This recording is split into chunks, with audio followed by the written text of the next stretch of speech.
Ross Valley Sanitary District to order, so regular board meeting. Welcome everybody. Roll call. Borstein? Yes. Kelly? Yes. Scylla? Here. Meigs? Here. Gaffney? Here. Please join me in the Pledge of Allegiance. I pledge I pledge allegiance to the flag of the United States of America and to the republic for which it stands, one nation, under God, indivisible, with liberty and justice for all. We're now going to adjourn to closed session. We have nothing to report on any action taken. Item 5, good. Okay, so item 6 is approval of agenda. I would like to move agenda items 11 and 12 to right after 7. How about So 11? Sorry, Mr. President. How about number 13 as well? As also Maybe you mean 12 and 13, rather than the two consulted ones? 11, 12, 13. Consideration. 11, 12, and 13. Okay, oh, sure, okay, yeah. Exactly. 11, 12, and 13 Very good. Thank you. to right after 7. Okay? Okay. With that, I move to approve the agenda. Second. Okay, there's a motion to second to approve. Any further discussion? Any discussion from the citizens? All in favor? Aye. Opposed? Okay. Now is open time for the public to raise items not on the agenda or the future agenda. Members of the public may address the board regarding issues that are within RVSD's jurisdiction. No discussion at this time. Any public discussion? Seeing none, we'll move on. Let's go to agenda item 11. Point of information, Mr. President, the consultant for item 11 is not yet arrived. Okay. So I'm going to do Let's 12, move on to 13, 12. and 11. No, 13, 11. Let's do that later. That's what I'm going to do. Okay. All right, great. So this is agenda item 12. That's right. Real quickly, the agenda item 12 is the consideration of accepting the classification and compensation study, which was prepared by Bryce Consulting, dated this month, December 2018. And this is the first step in several leading up to ultimately what would be a labor agreement mid-year next year, and something that our agency has put off for 1 year with agreement with the labor-related organizations. So this is one step in looking at the unrepresented employees and their classifications and compensations. And we're not asking for any action today or recommendations. This is just to report the data regarding classifications and compensation of our unrepresented employees at Ross Valley Sanitary District. This would be followed by an exercise in looking at classification and compensation for represented employees that lead up to ultimately a labor agreement mid-year. And this is also in parallel with our efforts to update water rates. So we're trying to have this all fit together in terms of the financial aspects. And we did discuss this with the Finance Committee as well as the HR Committee because it has many dimensions to this study. It's very important.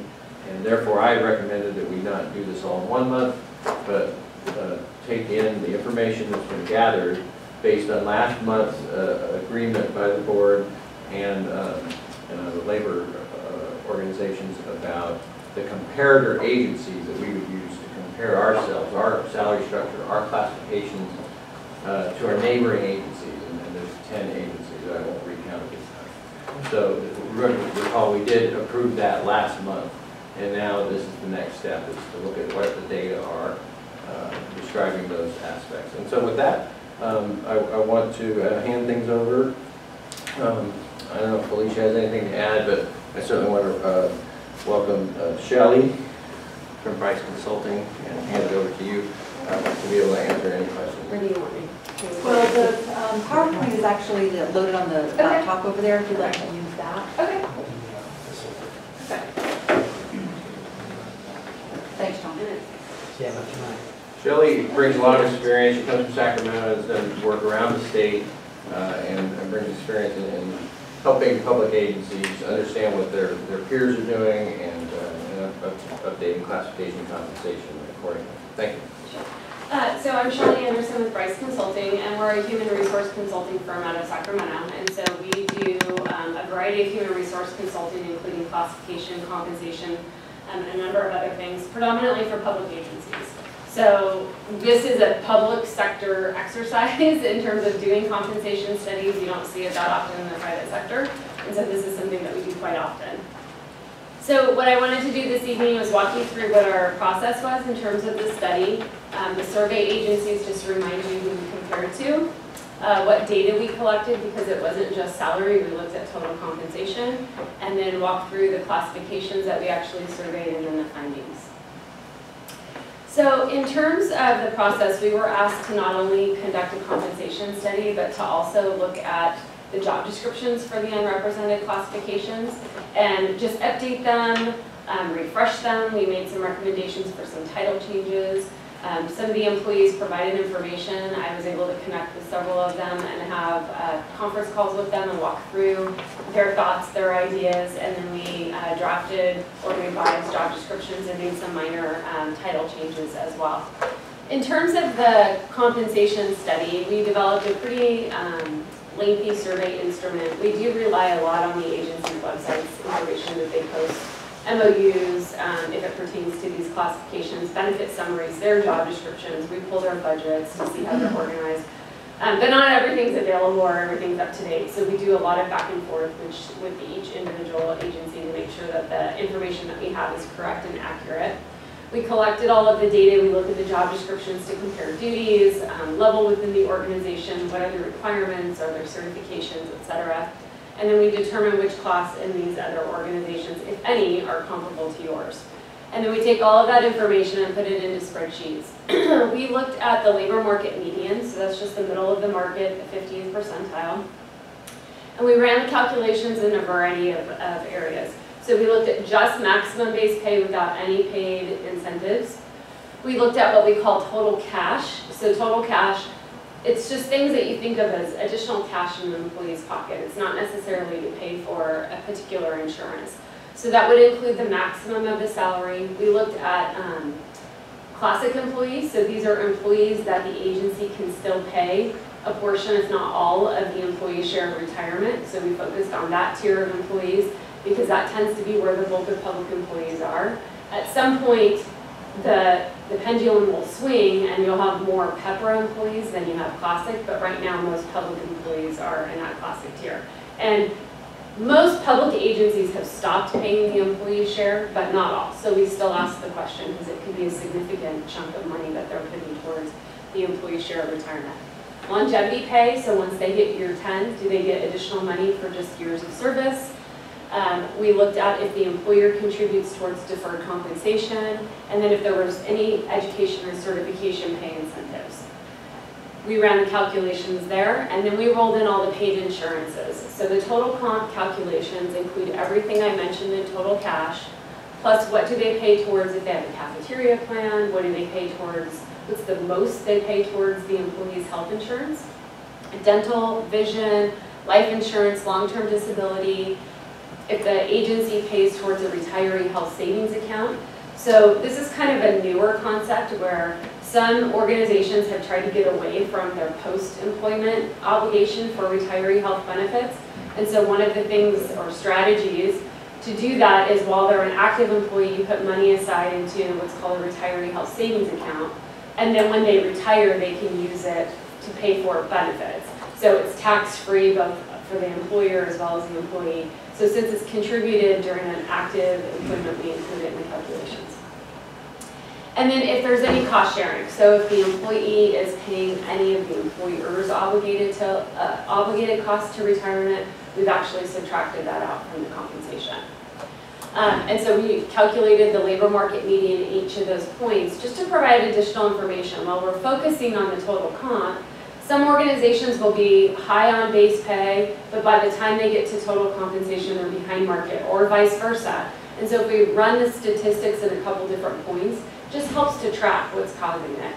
Is it you have a bunch of agencies in your area that are still paying the employee share of PERS? Is it your healthcare contribution is overly generous or not generous enough? And so it just gives additional information. But the the recommendations will focus on the total compensation calculation.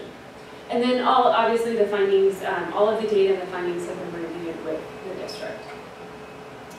In terms of the classification recommendations, one of the things that we, in addition to making sure the job descriptions are accurate and up to date, we try to create as much flexibility in the classification plan as possible, and as well to create some career progression. It's a smaller organization, and so being able to create flexibility is just to the agency's benefit. And so how we did this was where you didn't have series, we recommended series. So for example, I'm sorry, I can't really see it from there. The business is an administrative coordinator. We've recommended that we drop the business from the title just because it sounds a little private sector-ish as opposed to being a public agency. And so we're recommending an administrative coordinator 1 to senior so that it gives flexibility that the agency can bring people in at the entry level, give them a couple years of time to get trained, and then they could move them up to the journey level, and then if they gain some specialized skill, they can move them even up to the senior level. So it just gives more flexibility. So we've done that with in a number of areas. So we have the business and administrative coordinator, we have the business and administrative specialist, very similar, recommending that we remove business from the title, but we have a series. We've even recommended it for the clerk of the board. It's just a very long title, so we were recommending shortening it. It's a mouthful. Everyone knows what a clerk of the board is, so we're recommending that we just reduce the title a little bit, but also create some flexibility. You have a capital asset analyst. The position really doesn't do very much of what's in that job description, if not anything. And so we're recommending a business systems analyst, so it's a completely different classification. Once again, focusing on a 1, 2, and a senior. It's really, this is kind of a newer concept in organizations, but it's very important because what it basically does is it looks at business processes and then translates that into technology. And so it's not your hardcore IT person where they're supporting software and hardware. They're really looking at how do we streamline and how do we apply automation to the business process of the organization to make it more efficient, give more information, create reports. And so that's what this classification is. And then we have the accounting and financial analyst that we're recommending that the title be changed to finance supervisor. We have the engineer where once again we're just recommending a series. So your engineer, or I'm sorry, associate engineer would be the EIT level, your associate engineer would be a registered level, and your senior engineer would be a registered level performing the most complex projects, providing direction to others. The business and administrative services manager, to me when I look at that title, the reason that position exists, or perhaps the most important part of that position, is the finances of the organization, but yet finance is not in the title anywhere. And so recommending finance and administrative services. And then the infrastructure assets manager, I didn't really know what that was when I read that title. I didn't realize that it was over your engineering function. But it also has some of the IT piece under it, so that's why we're recommending technical services manager. So just some more, as much flexibility as we can get within a classification, and just making sure that the titles and the job descriptions are more accurate for the duties that are being performed. We didn't save a single title. I like to change titles every once in a while.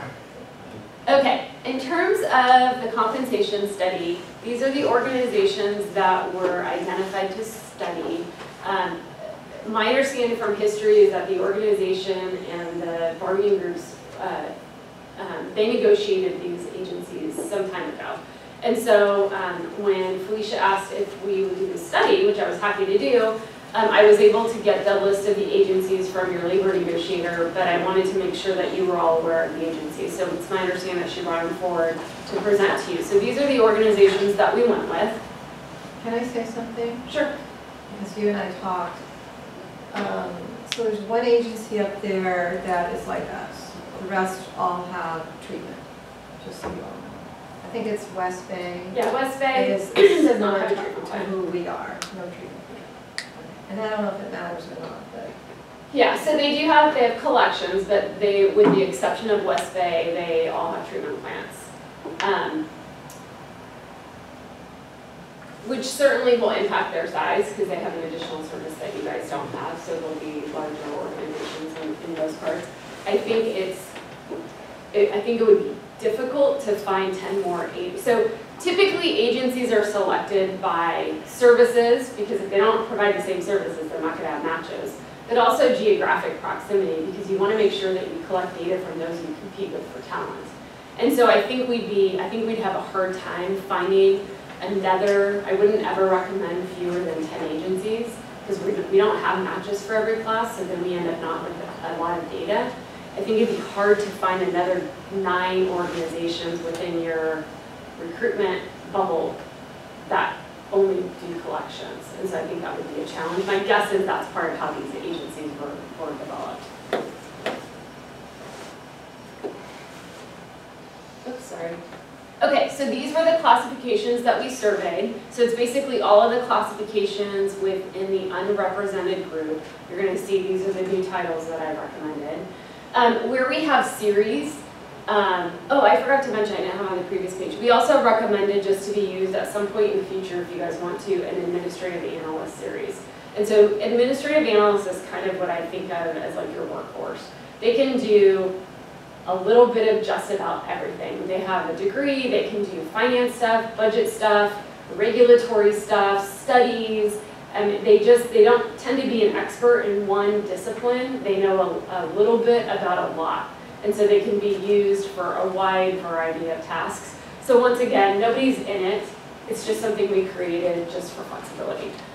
Where we have series, where we've created 1, 2s, and seniors, when we do compensation studies, we typically survey the journey level because that's the better comparison. The exception to this is the senior engineer, because we wanted to make sure we captured that highest level of engineering expertise within the when I say non-management, I mean not managing a department or a group of people, but managing the project. So that's why we have the senior in there. Okay, so in terms of the data, as I mentioned, we ran the statistics in 3 different places. So we have maximum base pay, total cash, and total comp. So administrative analyst, it says market check. That's just because you guys don't have a salary. And for, if you want to follow the actual graph, I think this is the first 11 by 17 Page 11. under, yeah, page 1 of 1, it says under item 12. So, in your agenda. Appendix A. Yeah. And that actually, Appendix C. that actually provides a little more information than I put up here, because I didn't want this to be microscopic and not be able to see it. So in what you're looking at, you're going to see, for example, your maximum salary, the labor market median maximum salary, and then the percentage that your organization is from that median for each of those classes. I just included the percentages here, or it would have just been too small to read. So you can see for each classification, sorry, it's cutting off just a tiny bit on the bottom on the technical services manager, but you can see how far you are above or below market on just maximum base pay. And then we have the total cash, so the base pay, the employee share of retirement paid by the employer, deferred comp, longevity pay, and education and certification pay, and then with all of the paid insurances included in the total compensation calculation. And then the comparability is just the number of those 10 agencies that had a classification that was comparable to yours. And so what we did, just because, so if you look at each class, we have one that has 10 matches. So we have a little bit of a different mix of agencies for all the classes. So what I did is I took a management class in terms of it manages people, and I took a journey level, staff level class, and I graphed, so the red is the labor market median, the blue is you, and then the green is the other agencies on total compensation. So you can just see at 2 different levels within the organization with a slightly different mix of agencies. These both had good data, but they didn't have 10. I think they had 8 each. Where you fall on total compensation in comparison to the median as well as the other agencies. So on both of these, you're towards the bottom of the group of agencies. I'm sorry? So I don't like being toward the bottom in general, but you've changed everybody's jobs codes. So these weren't the job codes that we had yesterday, right? Correct.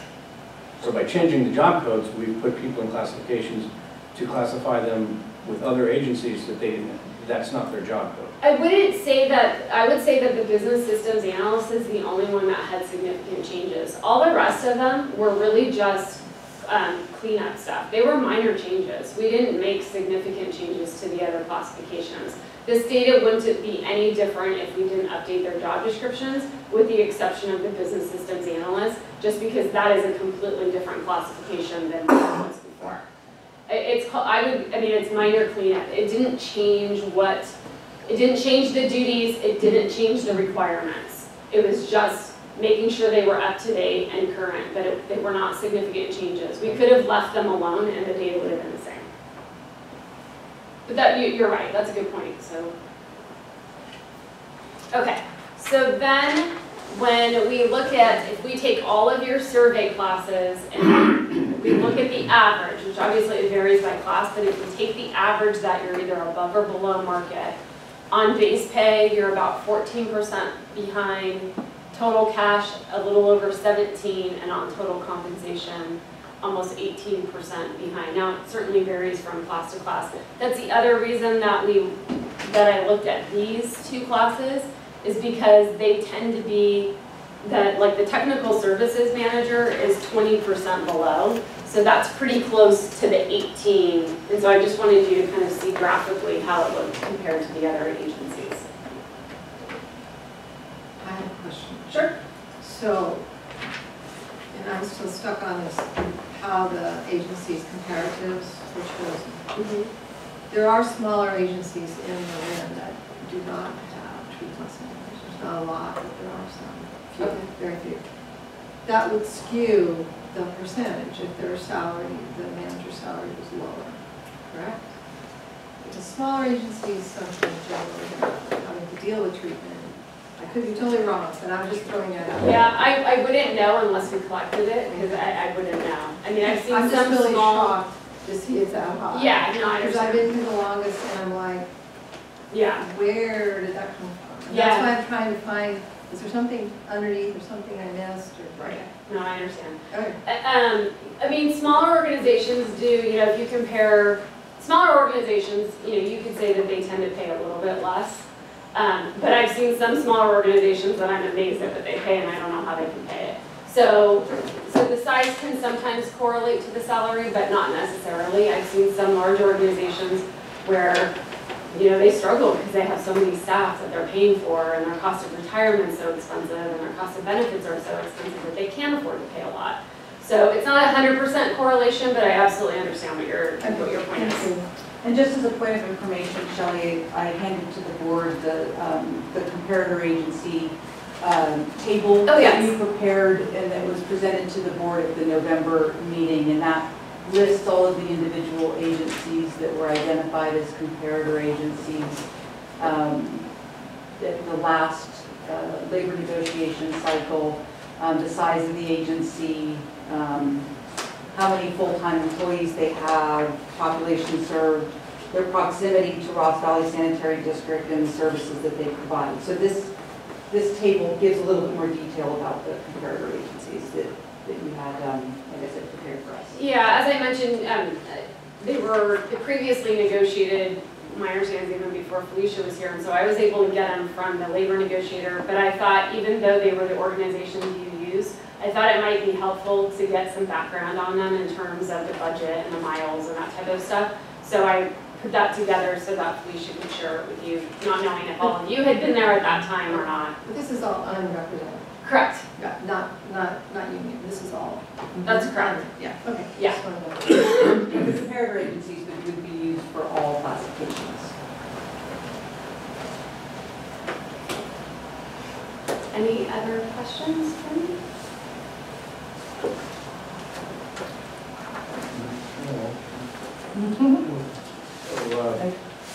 And we're interested in any discussion or feedback, insights. For instance, that relevant question about, what is the type of work or, treatment versus collecting system.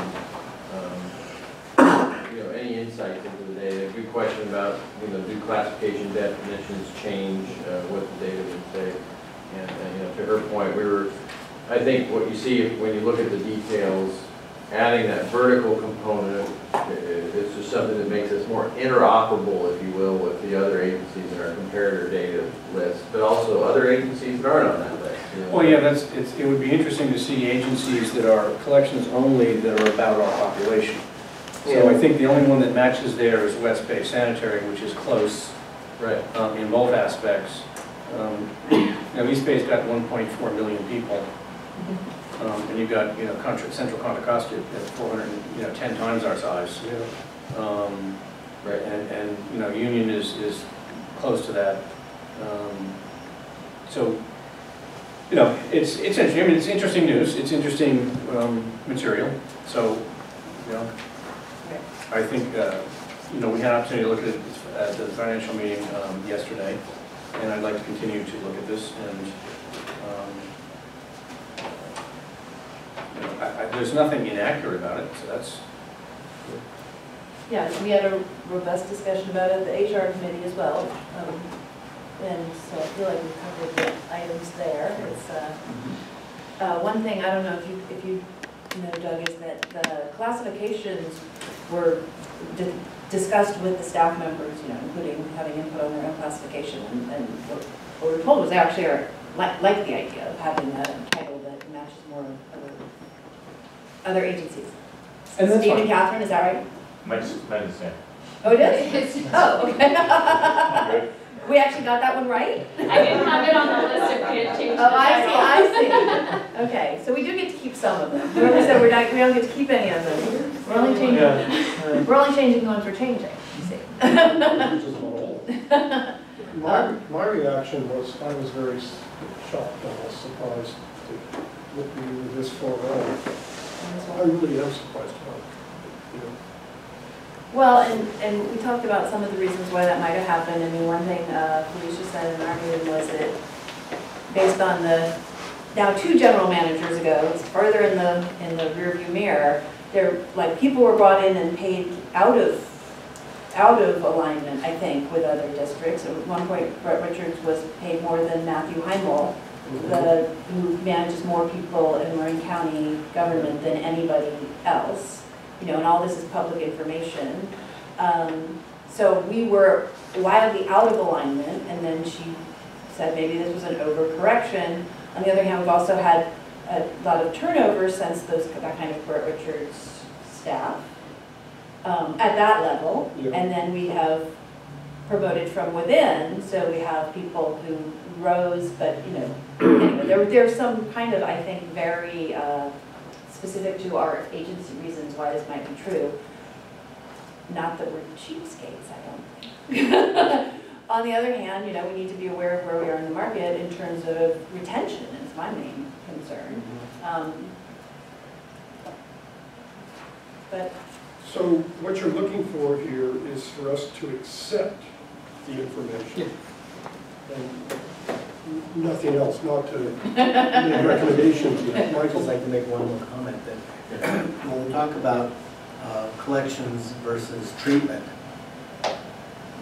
I like Jason and everything they do over there, but their defined space is CMSA, and they don't go out to the public, they don't dig up streets and do other things. So I would say, for instance, that our technical services person here, their task is, I would say, far more difficult, and our operations task is far more difficult than you might find in a treatment plant, because they don't ever have to go out and they don't have to dig up a street, they don't have to make sure people don't fall into holes and all of the other things that we do, which makes, I think, our job way more difficult than that of a treatment plant. And that's not, but so, just because we only do collections does not necessarily make our job easier. But also, I would say we've got to be aware of our public persona, because the CMSA directors are not directly elected, right? And that's kind of how I think some things have gone differently from the way they would go if the CMSA directors were elected by the public. So we need to be really mindful of what we look like when we go for You know, if we need to go ask for raising rates, what it looks like in terms of what our staff is being paid. I mean, we need to be worried about PR. That's why we have a PR firm. Well, that's true. We also have to be responsible both to our staff, but also to our ratepayers. There's a balance there. That's true. You know, I will, there's an agency, I'm not going to mention one that isn't on here. It's very nice, they're lovely people, and their salaries are just deranged. And, you know, Deranged, high, or? way high. And if we compare ourselves to them, yeah, so we're on the bottom, so we move up, and then somebody else is on the bottom, you know, I mean, this is a tractor that never ends, and at some point, no, I haven't been getting, you know, these kind of raises over the last 10, 15 years. So we have to be responsible to the ratepayers as well as the employees. We have to, the most important thing I'd say is we have a great staff, we have a great team. I think it's rolling, it's a machine that's really working well, and I don't want to upset that. But I also have an obligation to the ratepayers to do right by them. And, you know, the question is, maybe we're on the lower end, maybe we're not, we can review all of that and talk about all of that, but are we being unfair? You know, just because the guy next door is being paid a certain amount of money doesn't necessarily mean that we have to do the same thing.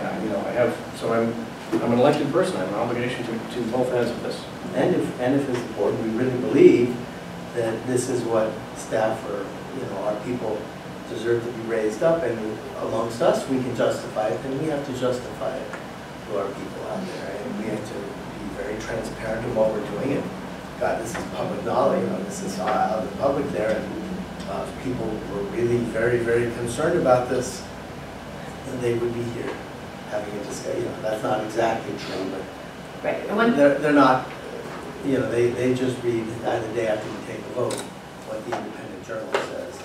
And then they'll be here. And then they might. Well, not that this is represented staff, but if you all remember, the civil grand jury came after us when we gave we felt the raises we gave the unrepresented staff was way out of whack, and oh my God, it was in the papers, so I agree with you both on that. It's just, we have to be in balance. Yes. well, we don't actually have total figures for what, if we were to bring ourselves closer to median. I mean, we're not talking about a lot of staff at this, Right. these are the unrepresented staff. The annual cost of it, Right. you know. But it's going to be. It might be about equal to what we gave to that senior housing project out in Fairfax that I argued so We can vehemently for. Well, that thing may never take off anyway, so. The thing that is going to resonate, you know, like if we do total cash or total compensation, you know, Right. you know, you take a look at it, and you know, here's salaries in the $20,000 range, which is it isn't a salary, it's $240,000 a year, and the people reading that in the independent journal, to them, that's a huge amount of money. Well, you have to compare that to the average salary of the residents and ratepayers in Marin. Exactly, and they do. And it's double that, triple that, it's not triple. Well, the per capita income in Marin is over, it's like 110,000, because that's per capita.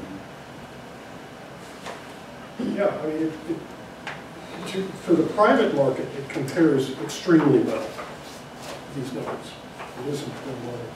Okay, what's the pleasure of the board? We accept, I move to accept the report, I mean, the report's there. Yeah, I mean, we can't argue with the numbers. We think.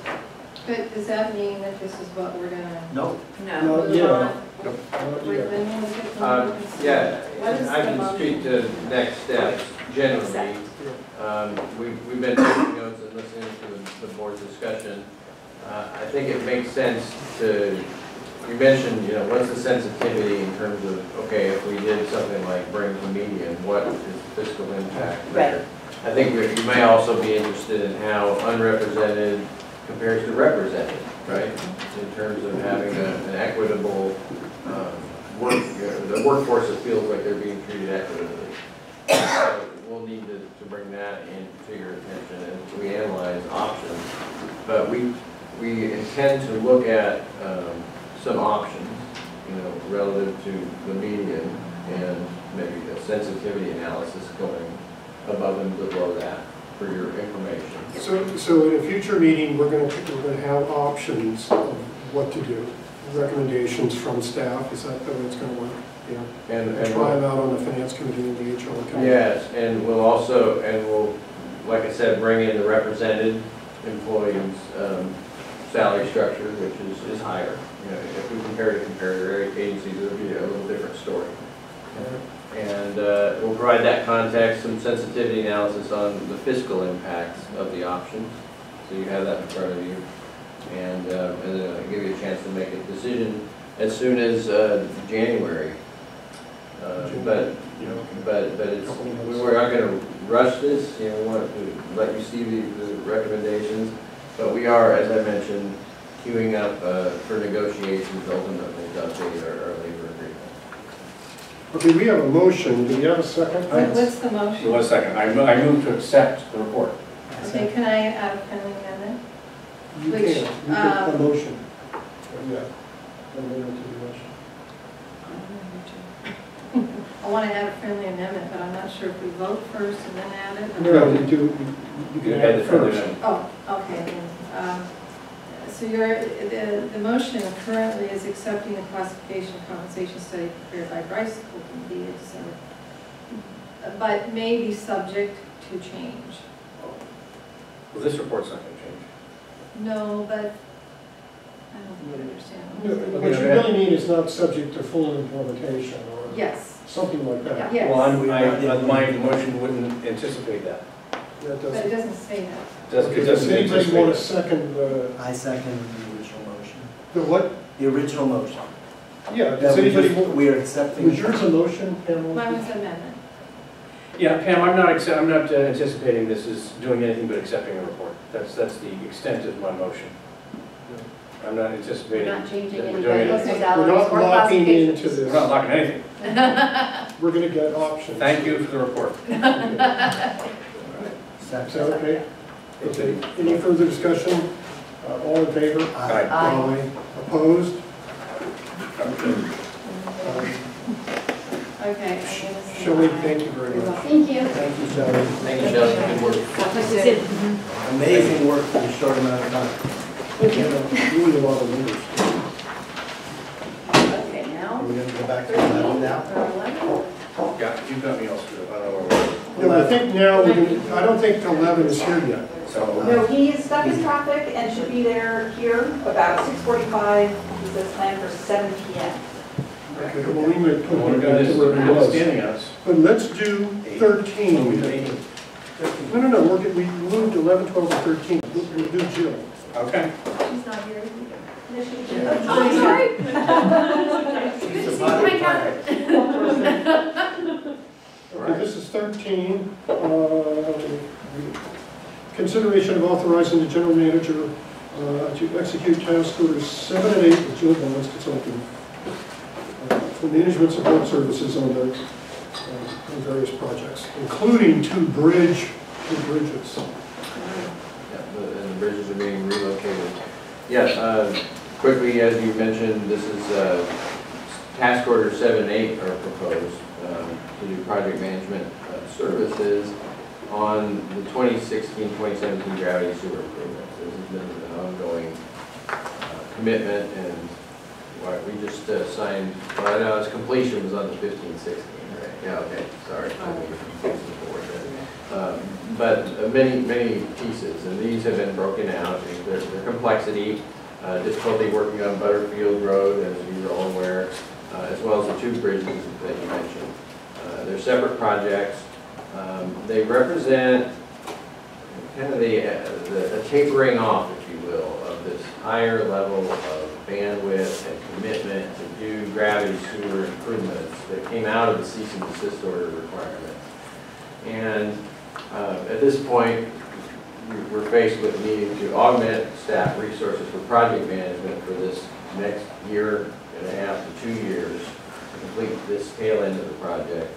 And as we discussed at the Finance Committee, we have options. We could look at a short-term hire process for these services, or we could take advantage if there is a resource that is proven and has worked for our staff to exercise that option in terms of a contracting point. So we have looked at that, and at this point recommend moving forward with these two task orders to meet goals of timeliness and efficiency in working with the different towns and jurisdictions and the permitting processes with the bridge work and that sort of thing. That we take advantage of Jill Barnes' knowledge of the area, her expertise and experience getting things done, and recommendations from our our infrastructure asset manager, Catherine Hayden, who is, We just accepted it, you didn't? Forgive me. So with that, I'll hand things off. We'll have any initial comments from board members? Sorry? And Jill is here to answer any questions. Thank you for joining us, Jill. Of course. I like the idea of the continuity. I mean, as you were saying, we could go out and find somebody new, but we do want to get this done reasonably quickly. Jill has been working with us for a number of years now, and is evidently familiar with how we work internally, and also with the towns that she's been working with externally. So it makes sense for me that, done proving good for us, and we should continue with that. Catherine thinks it's okay. We spoke about this at the financial meeting. I would agree with what Michael said. It's not broke, and it's coming towards an end. The Nokomis one is going to be complicated because the bridge is being redone, and the Winship Bridge is also being redone, if I'm correct, because we're doing, if I remember when Sanitary, we're redoing 4 or 5 Central Avenue Bridge, and so that makes things complicated. Right now, the pipe which was repaired simply goes along the bridge, and I don't know what the final configuration is going to look like because I haven't seen it. Do you know, by the way, Catherine, do you know the bridge for the construction plan? Have you seen it? Does it exist yet? I think it's relatively preliminary. Jill, do you know? So the Winship design is further along. But Nokomis is not. No, that's right. And so we don't even know what we're getting into. Great. Sign yourself up for who knows what. But aren't we going to go under? We're not going Most to be likely. we're not going to be on the bridge anymore. That's We're correct. going to go underneath. Yes. In terms of maintaining gravity, they're I'm sorry, you're raising going all underneath the the bridge, bridges. you're not going underneath the creek. Yeah, they're raising all the bridges, so we have to change our alignment because otherwise we'd be in the flow with like little waters. So Right. Is that because of climate change or That's because the creek overflowed. It's part of the flood mitigation plan. all the flood? yeah, all the bridges are too low for flow, so they raise it when the water's high. If our pipes stayed, we'd be right in the flow. Yep. Very deep flow. So it's a year project? So one of them is 1 year, Mhm. and one of them is 2 years. Task order 7 is 1 year, and task order 8 is 2. Well, I'm in support of it, I'm just concerned about what happened in Fairfax doesn't happen in this. With the public education notification, street notification, and get the signs that Doug wants be done way in advance, because this is going to be ongoing a long time. We're just a small piece of the bridge. Just Oh, yeah. We're just hooking our pipe That's right. somewhere under the bridge, so it's really mostly somebody else's project. Yeah, they're moving the bridge, and our pipe can't just move with it, otherwise it won't flow. So we're likely going to do a siphon approach. We have many Really? siphons. A siphon? Yeah, we have many of them. I've designed 2 for you. Actually, they work well. According to Steve. I did ask Steve before the meeting, of course, that they still work. They have a bad reputation somewhat in terms of, because usually they were designed correctly, The design. river is here, and the pipe goes underneath the riverbed that goes home. So that's why I said earlier, are we going underneath the river, underneath the creek? And we think that that's a distinct possibility. Yes. Yes. That'd make me happy, because then if we have a spill, it's going down, not up. No, shh. The problem- He might be designing it, so. We use, I'm not going to do that. We'll make sure the The design. siphon is harder to maintain, right? Not today. If it's not properly designed, these would be, you want two barrels, one which is smaller, is designed for lower flows, another one which takes the After flows. So, it In other can't words, just have one barrel. Here's the problem, about you raise the bridge, and right now we're alongside the bridge. If we go underneath the bridge, then the bridge has to come up higher to allow for the water flow, because the whole idea of raising the bridge is when the creek overflows, it doesn't hit the bottom of the bridge. Right. So going underneath the creek makes sense to me, it's a more complicated What if they project. slapped it along the side. side of the beam? It's not impossible, depending on how the bridge is now designed, is the roadway going to allow that anymore? Yeah. The tree come And by and take it doesn't out. look pretty. The what? What will trade? That tree, we've seen it. And that's what, no, that's not, so we've seen it before, that's what happened before, that's what happened with the Nakimas Bridge when we had the emergency repairs. Yeah. And it's all about grade. In gravity sewers, it's gravity. you're invert elevation. So I've actually done one where we put it on the side of the bridge because the grade worked out. Yeah. If you're grading the bridge, there's a good chance that it won't work out. And the siphons are well below the creek bed bottom, so it won't be a flooding issue whatsoever if it's designed correctly. And the key is just having a good elevation change. A nice smooth design so that water flows well between it. And they end up being self-maintaining. They actually have an increasing velocity that creates a scour if it's designed well. Okay. Now, I have some questions about the fee. So task order 7 is $118,000, and that's equivalent to 2% of a full-time employee. Yes. So then 3 times 118 would be 360, right? If it was the equivalent. Well, we have your pensions that are not being paid.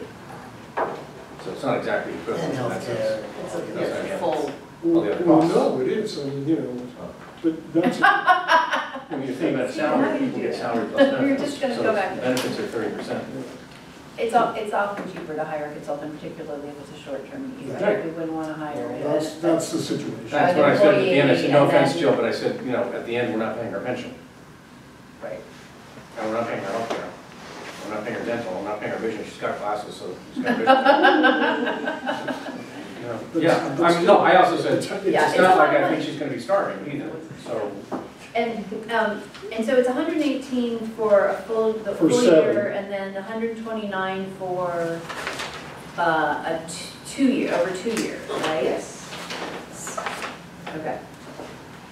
So in my mind, yeah, it's not the equivalent of a $360,000 a year employee. Right. She's getting, about, what, 59 out of this one for the first year, and add that to 118, that seems like a reasonable amount of money. And then the next year, she'll just get the other 59.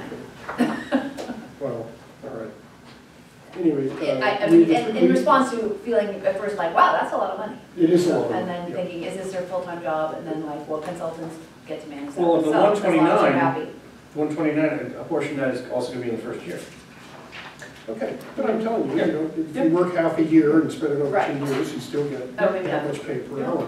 The thing we're getting here is we're getting some coordination with San Anselmo, and you've already worked with San Anselmo, right, Jill? Yes. You work with Sean? Sean, Rachel, Scott Schneider, yeah. And so I can see this, our project is going to be complicated because we're going to have to do it, In it's conjunction. at certain times when the creek flow is whatever, it's going to be very restricted. Okay. So we don't damage the Oh, no, it should be fish. in the summer. Yeah. Okay. And then also the coordination for Butterfield Road, just given Oh, the how Butterfield Road, that's the a, impacts for that, and it's, it's a coordination, like we're looking at right now, is there an we're alignment? involved with Marin Municipal on that one too. aren't we? They They go first. cleared out, they took care of theirs, but we're gonna do coordination with AT&T, because there's a potentially more favorable Oh, alignment we right. can get if we can All over. move a little bit, so. This is the one where at one point we have an open cut of down to 30 feet. 27 feet, yeah, so the bottom of the pit would, it's a pit, but yeah, the bottom of the pit's gonna be 30. Mhm. Okay. Okay, what's the pleasure of the board? I move we authorize the general manager, upon review and approval of council, to execute task orders 7 and 8 with Jill Barnes Consulting for project management support services on the 2016-17 gravity storage improvement projects, etc. In total amount not to exceed $247,557. Second. And Michael, you second? Any further discussion? All in favor? Aye. Okay. So let's move on to 14. Wait, no, excuse me. We're going to go back to Thank you, Joe. Now we have to go back. 8. Pardon me? We're going to go to 8. Okay. Okay. So standing committee reports. Finance committee. Do you want to do it or you want me to? I'm happy to. Why don't you do it? Okay, so we talked about the, let me bring up my finance committee agenda, just so I can go over that. Well, obviously with the meeting notes and that was fine. We looked at the interim financial statements, which look good at this point. I don't think we had any question about that. We had a couple of questions on some checks and some costs, so we drilled down on the check register. We did have a cost of about $5,000 to Robert Hall. Robert? Half for the last payment of our newest employee, which was a good investment. I'm happy that we did that. That was one of the ones we looked at. We looked at the cost of PG&E, which is about similar to most months, which is about $14,000. It's about $14,000 each and every month. There hasn't been any bounce in the PG&E bill except one time in 2009, was it, somebody said? That was more recent than that, where we had to, we took over one of the transformers. At pump station 15. But that was when? That was 2017? 20? Was it like 30,000? Was it that It was long like ago? 30,000, right. There was a change, so we used to own the transformer, and we had a project, and now PG&E owns it, and stuff, right? We might have that. So I just wanted to We did have a great Is adjustment. that a question about that? We did. We looked at, this will come up on the agenda, consent calendar. We reviewed the, we reviewed the Larkspur Landing, which is just, seems like an endless pit of hell.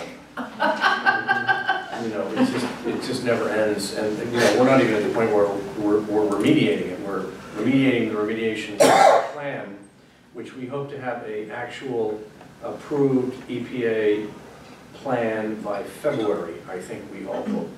Do you want us to? I think it could be sooner. Sooner. We get the sense that it's imminent, that really we're talking about provisions that we agreed to in the bid documents during construction. And so since we're past, the scope of cleanup and into what do the bid documents look like, we're comfortable moving forward with getting the Bid documents for the remediation? for the remediation. And We're going so- to discuss that. Okay. So we'll keep you informed if EPA gives a green light, or. So when that item comes up, we can talk more about that. We also talked about the legal expense. It's $54,000. Yeah. Yeah, we did discuss the legal, which was high this month, which we received information on. It was like $54,000, so it was one of our highest months ever. The other thing we talked about was the IT contract, which I had some concerns about leasing versus buying and renting the software, and I had particular concerns about leasing the hardware and then having at the end a balloon payment of what they call market value, which is always in favor of the vendor and always against who's ever buying it. I've done it rarely. I only did it once, and it was by mistake.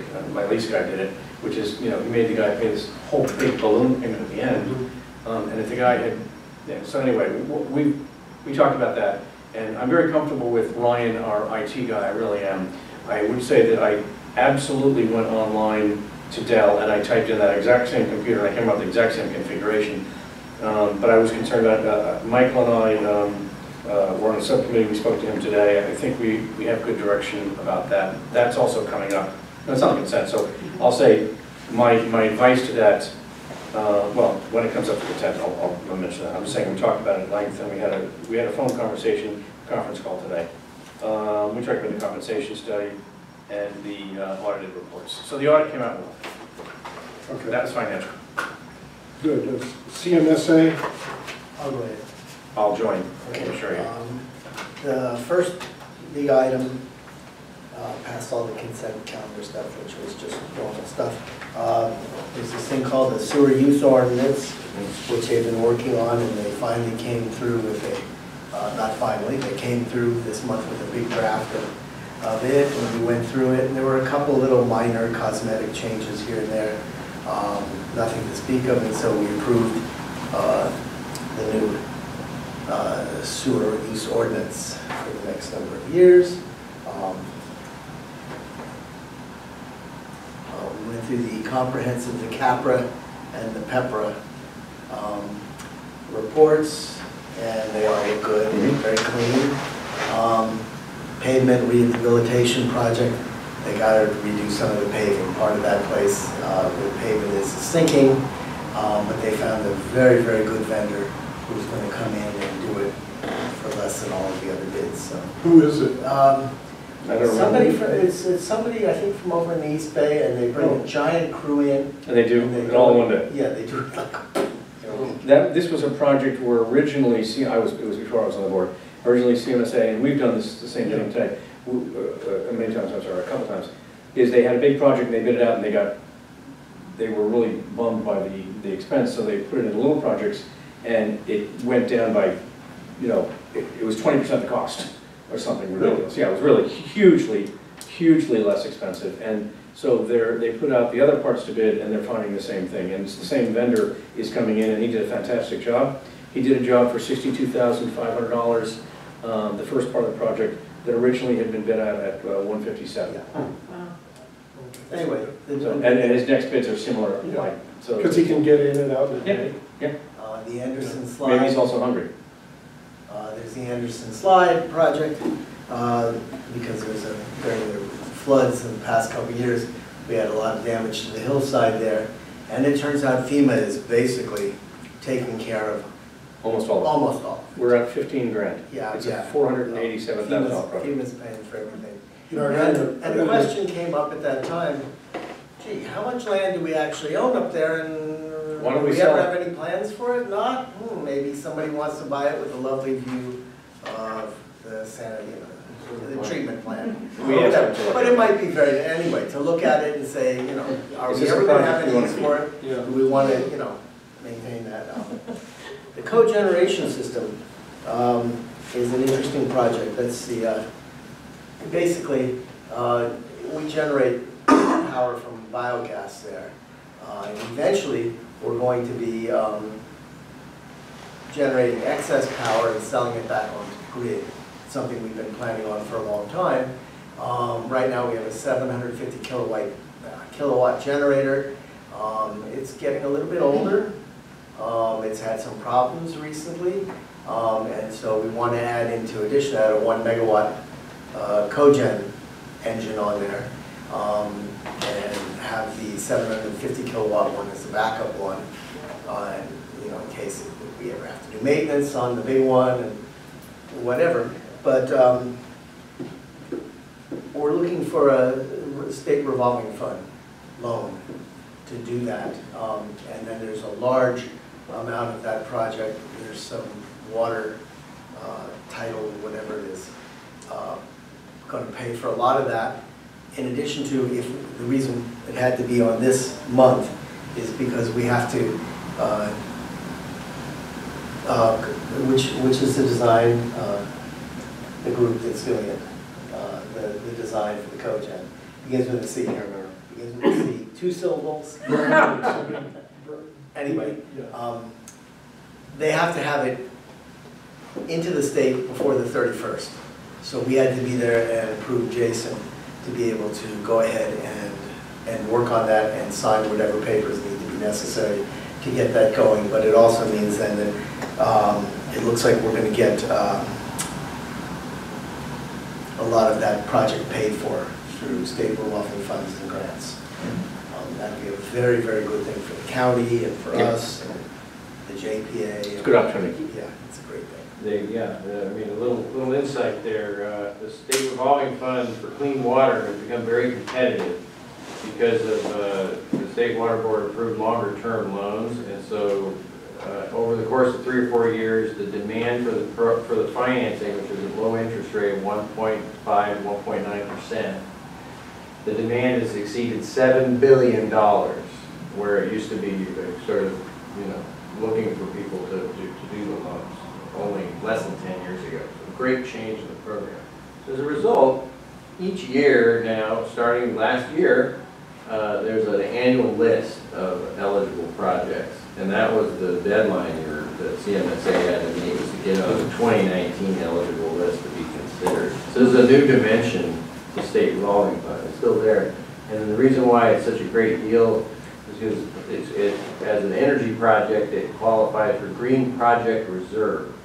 That's a set aside in the capitalization grant from EPA on the order of 20 million, maybe more a year. That isn't very competitive because it's specialty. It isn't your pipes and pumps and plants. This is energy or recycled water or other green projects. It's not as competitive, and you can get up to 75% principal forgiveness. That means grant for these green projects. So very great strategy of CMSA to pursue this. It's very cost effective, and so it'll be financially very beneficial, but also, energy on the grid, this thing has the potential for even generating revenue. Well, there's one other additional benefit to state revolving funds, in that you only take out what you need. If you need $20,000, you take out the 20. You need 80 next month, you take out the 80, and the interest only begins on when you take out what you take out. So rather than take out a bond for $25 million and pay interest on the bonds and hope to make some interest on the money in the bank, we're taking out what we need when we need it, and only incurring that debt when we take out the money. So it's a great program. It is. There's a hierarchy of desirable financing, and SRF is number one, short of grants. Yep, grants are. And then revenue bonds are not bad, but they're not as good as SRF. Tom and I are on the finance committee over there, and we've been pushing very hard for state revolving funds, and Jason, that's, the people over there have really pushed that along. I think I'll be interested in pursuing for the collection system for Ross Valley, where we intersect with the creek systems, and if our designs exhibit multi-benefit outcomes, not just sewer collection system, efficiency, I&I control, but also the improvement to the creek system, that may get us into Green Project Reserve territory. So we want to maybe. Would our bridge projects qualify for that? That might be a stretch, because Yeah. you have to show that the current setting is causing some issue. I think we want to solve a problem. So in case there is an example of Ross Creek where the grade of the sewer actually interferes with the grade of the creek. And so investing in that solution would have a benefit to the creek system, waters of the state. And so that's an example where our infrastructure intersects with that infrastructure. We get multi-benefit project. Something that I think we'll be looking at. One more quick little item there is that in the history of CMSA, sort of once you become the chair there, you stay there until you either die or resign. So Kathy Hartzell, who did a great job, was there for a long time, and then she resigned, and then Diane first moved up, and she's been there a year and a half, and inevitably probably would have stayed there until something happened. But Corte Madera did not rehire, well, she's not on the Corte Madera board anymore, so she did not get reassigned to CMSA, and they gave us somebody else over there. And so in the meantime, Dean DiGiovanni was nominated and sent up to be the chair by Mary Beth Bushy, which is fine, but I and Doug insisted that this not be a lifetime position, that once a year, in June, it gets to be. Michael's being very nice. Why don't you let me describe this? No, that's. In New York, No. right? No, hold on. You were vice chair. I know, hold on. So Mike's being nice, so now let me tell you my side. And I think it would be very wise for the board members to watch the, Oh, I watched the one before it. Okay. I thought it was the one where. so I completely disagree with this, totally.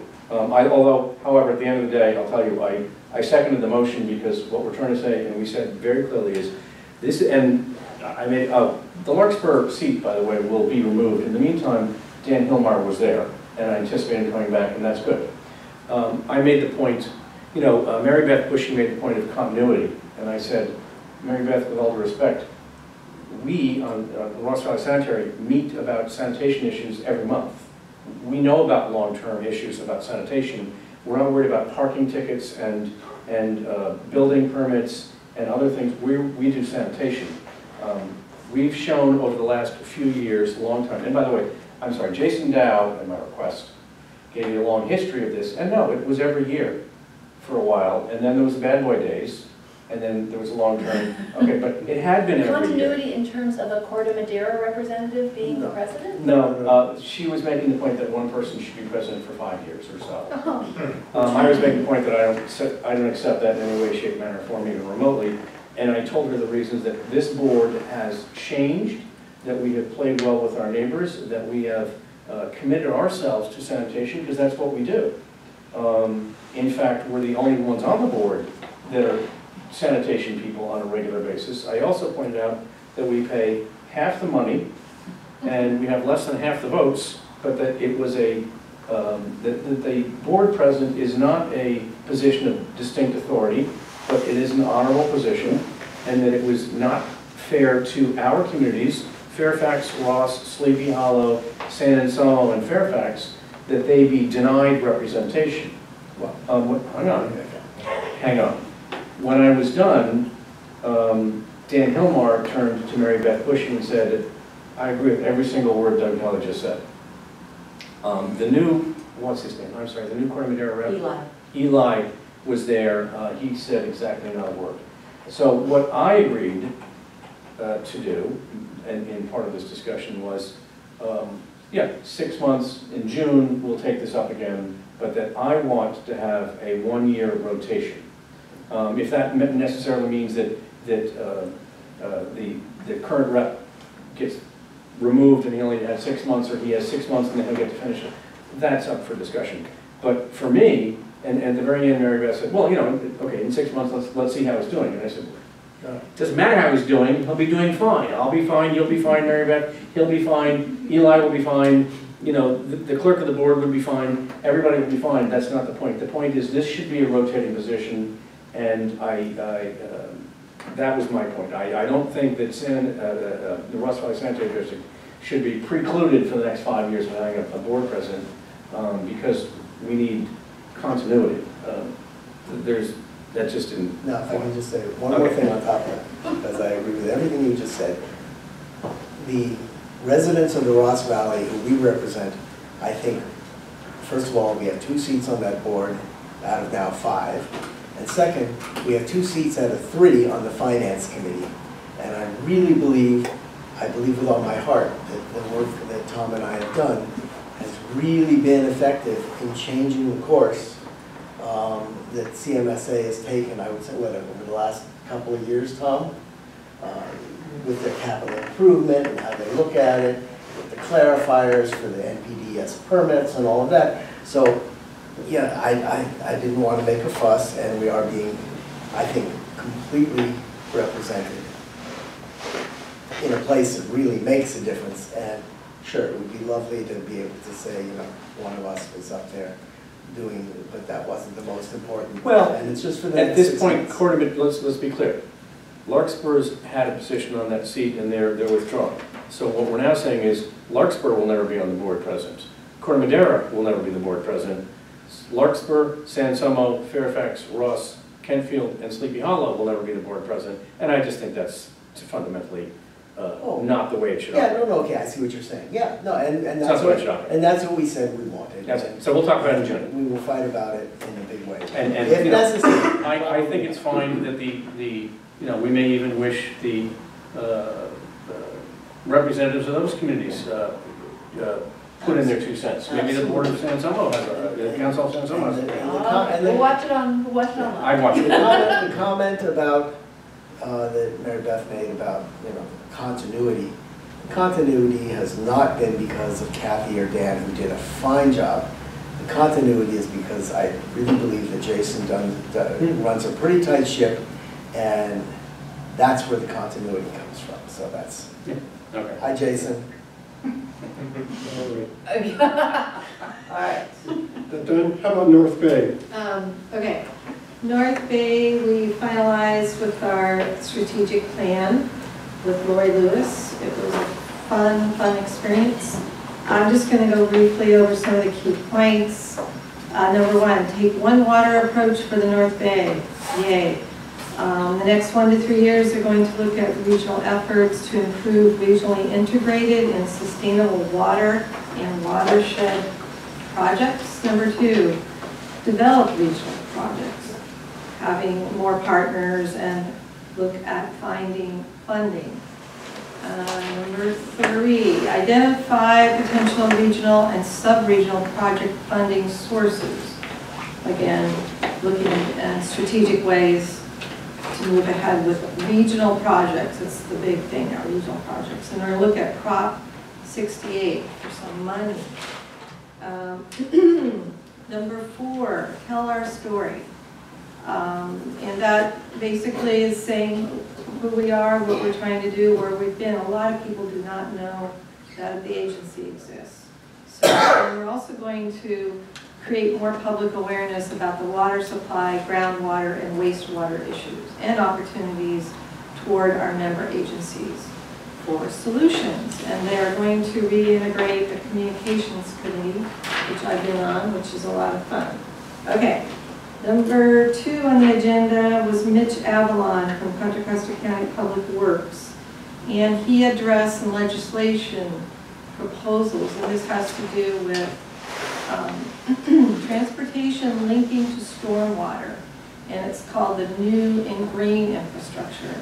And so the proposal will be to integrate stormwater infrastructure needs into the regional transportation planning process, along with land use and housing. When you think about it, runoff and all that. So that was really interesting. So we're starting to really look at groundwater a lot more. And then last, we had our new faces introduction. And Steve was a new face. And Lucas Patzik, is that how, did I say right now? He's the new guy for Las Colinas. No, that was, No. is it Napa RCD? Oh, right. And that's it for North Bay.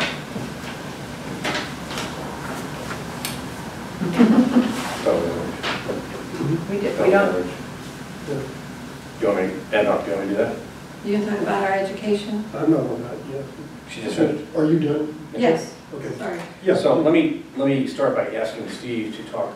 So Pam and I serve with Steve on the ad hoc education outreach committee, but I want to have Steve talk a little bit about the films and the other organizations that we are members of that assist with some public outreach.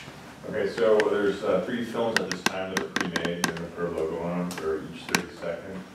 The county got the account set up with Gold Street Designs. They're super cool. I like them. They'll do customized, all kinds of stuff. These guys are do it all around the nation. And they have a lot of materials that we looked at on the website. We're going to purchase a bunch of them to show the board. Make sure you guys like commercials. But just some really other cool ones on how for Edison's watershed, the impact of sewage released into a watershed. And they have a bunch of kids playing and doing there's all kinds of things. So I had a great talk with John Gross over at Gold Street Designs, and I'm really looking forward to it. There's also SaveForBay.org that CMSA is part of, and Novato and a bunch of others. So we're part of these organizations. They've got a lot of this material that's being done. We don't have to reinvent the wheel, but we can really get the word out. Is that the one that Central Marin is on and Novato San? And yes, sir. And they'll do radio. They'll do everything. Yeah. We We're having a meeting of the ad hoc committee on short, half an hour on Friday from Comcast, because it is insanely sometimes not expensive to have PSAs. Yeah. And we can do them. So we talk sewage, but we need to talk to people, because one of the things we're going to talk about is The cost, by the way, some of these, when we talk to Comcast, we may want to talk to Las Colinas and say, look, I'll get back to that in a second. Some of the things will save us money. So for example, the flushable wipes thing, flushable wipes are not flushable, and it's costing us money. So if we invest a little bit in a tasteful public outreach to tell people that they're not flushable, and even an alternative, option, whatever, that will save us money, and this public outreach, which we have already funded for, we already have a budget for public outreach, won't cost us that much money. The other thing we have is, we have some costs, and I think I may have them here, for putting a small PSA on the local movie theaters before shows, and that's where, like, there's the Cornadera Theater, the Larkspur Theater, but there's also the mall at Terra Linda, Northgate, and Las Colinas or somebody else be interested in pitching a little bit, because they're not that expensive, but if we can get some of our costs back, and it could say, Ross Valley Sanitary District, Las Colinas Sanitary District, something, then the cost, and they're tasteful, some of them are funny, they go around, they're 30 seconds, 15-second commercials that are already made with our logos. I think we can really help the public be aware of how they can help us save us all money. Absolutely. And personally, I think it's better to do it jointly with several other agencies, because, cooperation and all, and it's a regional problem. Absolutely right. Couldn't agree with you more. Well, that just reminds me now, at the Kentfield School Districts, they have big screen TVs in all the rooms, and in middle school, they all watch like a morning bulletin. Not that they would want to do this in the morning bulletin necessarily, but we could definitely like simultaneously project such a thing throughout the entire Kent middle They do school. make them for children. I agree with that, Mary, because one of the things we talked about is Because they've been looking at it. we get to the kids and the kids get to the parents.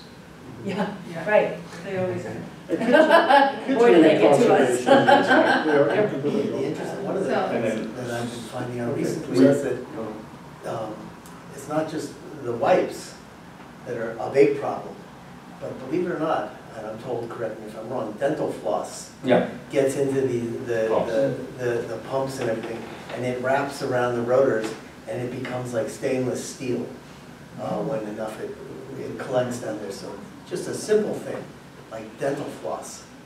Don't flush Also the dental flushing floss. medicine down. Don't Yeah. flush medicine. There's a video for that one too. Yeah. So, and we're also doing an extensive amount of work with Bayworks, and we have a training all apart in April. We have all kinds of training with other marine agencies to have their collection systems workers come over to us. And we have some cool plans. They have the entire venue for everything for public outreach from 3rd to 5th grade, 6th to 8th, high school. And there's a lot of cool things to come. Great, Super excited. that is great. Okay, we done with that? Yeah. Yeah, we did have an HR committee meeting also, You had what? an HR committee meeting, Oh, but all we did was discuss the classification and compensation study, so since we've already discussed that on the agenda. I don't you think- shocked? We were shocked, but we got over it. Okay, sorry we left you out. No problem. Verbal report by board members and staff, requests for future items. I just have a quick one. The work that's being done, I always forget, Floribel, and then what's right across the street from Floribel? Allen. There's work being done on Allen. Right now. Yep. And it's not a big deal, I happen to have two, it's a serpentine road. It's really hard to get there. And so one morning, my son already left, I have 2 full parking spaces, they're kind of protected. And I looked at the guy up the street and I went, meaning you can park here, it's fine. So he's been parking, and they park there every day, and it's fine, I have no problem with it. They didn't know who I was, that I had any connection, I simply allowed them to park there. And I came up today, I literally had one of my kids' cell phones fixed, and he said, can you please bring it home before you go to the meeting? So I brought it to him, and he was supposed to meet me down upstairs in the mountain. They were digging something up in front of my house. They had found some sort of a hole when they got there today. Something was coming up, and they were fixing it and patching it the same day. So, I just thought they've done a really good job. They've kept it, that is not like Fairfax, it's going well. Isn't that It's Ranger going fast. Pipe Lines? It's Rangers. Yeah. Ranger Well, there you Pipeline. go. So they did a Turned it good job. around. Good. Anybody else? Staff? Yeah, I thought I'd bring up three quick things in a quick verbal report. First, it is very notable, and I think you've heard secondhand or firsthand that we had a no spills report in November. And to place this in context, I have a couple things here. It is the first November month since reporting became official in 2007 that we've ever had a no spill report in November. And that's when we see the first of the rain. So far, if you look at Water Watch on Marin Water's website, we're tracking about average rainfall right now. So it wasn't an overwhelming November, but it wasn't underwhelming either. There were storms. And so this is notable. And I would point out that we believe that, there isn't one magic bullet to do to be effective in this system. This integrates all of our repair work, our capital work, our condition assessment work, the inspections we do, and the line maintenance that we do. This all adds up into a better managed system. So it's an early indication of success coming into this season. It isn't just the fact that you hired me as a general manager. It's all the hard work of our staff. And more context, since reporting began, Ross Valley Sanitary District has had 15 no-spill months in 12 years. So there's 15 months out of that 12-year span, 144 months, that have been no-spill months. And 4 out of these 15 no-spill months have been this year. Okay, so 27% of the no-spill months in this district have been in 2018, over a quarter of the month. So these are interesting indicators of something's happening in your district.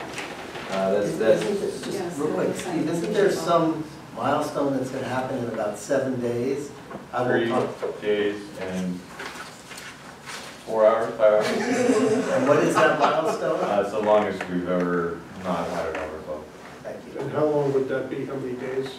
Like 50? 73? 73? 73, yeah. The last overflow was October 10th in San Anselmo. We've had, this fiscal year, we've had 2 overflows, one in August, very minor, one in October. Last year we had 25 overflows, or last fiscal year, 17-18. So we've had 2 thus far, and we're into the west. So, Great. so good news, good work, Thanks, Catherine, Stephen. And then second announcement tomorrow is an annual end-of-year party at the Kerner office. After we have all hands meeting, we're going to start the festivities at 12:30 p.m. and you're all welcome to join us. We're going to have a barbecue, tri-tip, or Kinder's barbecue catered, but as always each year, our staff are very talented at preparing the variety of food, potluck, hopefully, and so we don't know exactly what we're going to get, but we already have some lists of variety of great food, and then we have the barbecue backup. So please join us if you'd like and you can. And then it's at 12:30 to 2 tomorrow. And then I thought I'd just mention, as part of our communication strategy and working with our contractor, you might recall we were exploring what's the role of a sanitary district in social media, right?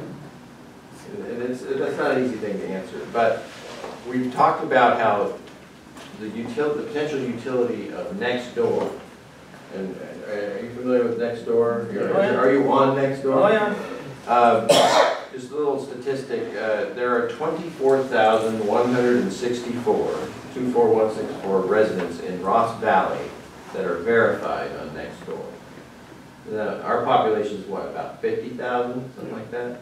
So just off the cuff, half of the people in our service area are on Nextdoor. With that fact, we're exploring, working with NV5 about a targeted outreach that we might use with Nextdoor, because it is geographic. It's organized by neighborhood. Right. So this may be not the only way, but a way, a tool to do targeted outreach to neighborhoods and maybe be a little more in line with what we talked about with the ad hoc committee, be a little more real time, giving folks electronic notifications targeted to neighborhoods about one-lane closures, about road closures, about hours of expected work this week coming up. So while signage is one strategy that we're trying to figure out the right touch, and maybe this is another tool. So I wanted you to be aware of those developments. We're continuing to work with them. We're meeting with them next month, but we'll be in touch with them and keep you updated on how that's going. And welcome any comments on that. But that's it for my DM report. Yeah, that would be a great idea, and even though it sounds like that's only half, I think often there's one person in the household who's on, you know, like, you know, there are a couple of adults living in the household, but just one person who's like, oh, I'm next door, and there was something about the bike path being closed, and it turned out it was Basic Elementary School doing their work, and they were blocking off the bike path, but I thought it had something to do with pump station stuff, so it already is a way, like something I keep an eye on in case anybody's talking about RVSD work.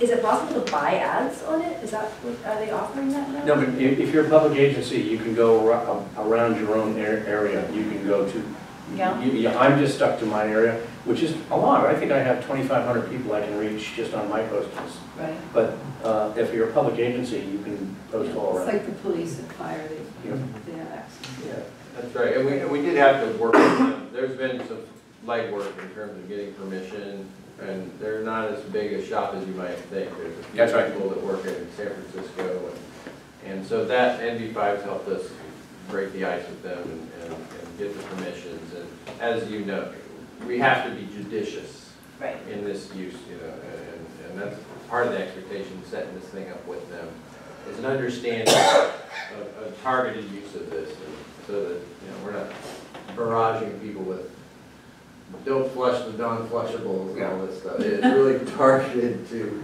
helping communicate a public health and safety related message, you know, to the neighborhood. It's really urgent, and this may be a great tool. So. Okay, let's move on to Can we have a item break, 10. please? What? Can we have a break? Yeah, Well, let's do can we do the consent and then move on? Consent? Does anybody have anything? Paul? Yeah, H. Let's just do a break. Yeah, 5 minutes. Agenda item 11, because Paul is here now. Get stuck in a traffic jam. So item 11 is consideration of accepting the fiscal year 2017-18 financial audit and comprehensive annual financial report capital. Yeah, again, each fiscal year, the district is required to perform a financial audit, and 2017-18, the second year that the public accounting firm Chabon Associates has been engaged to perform the annual financial audit.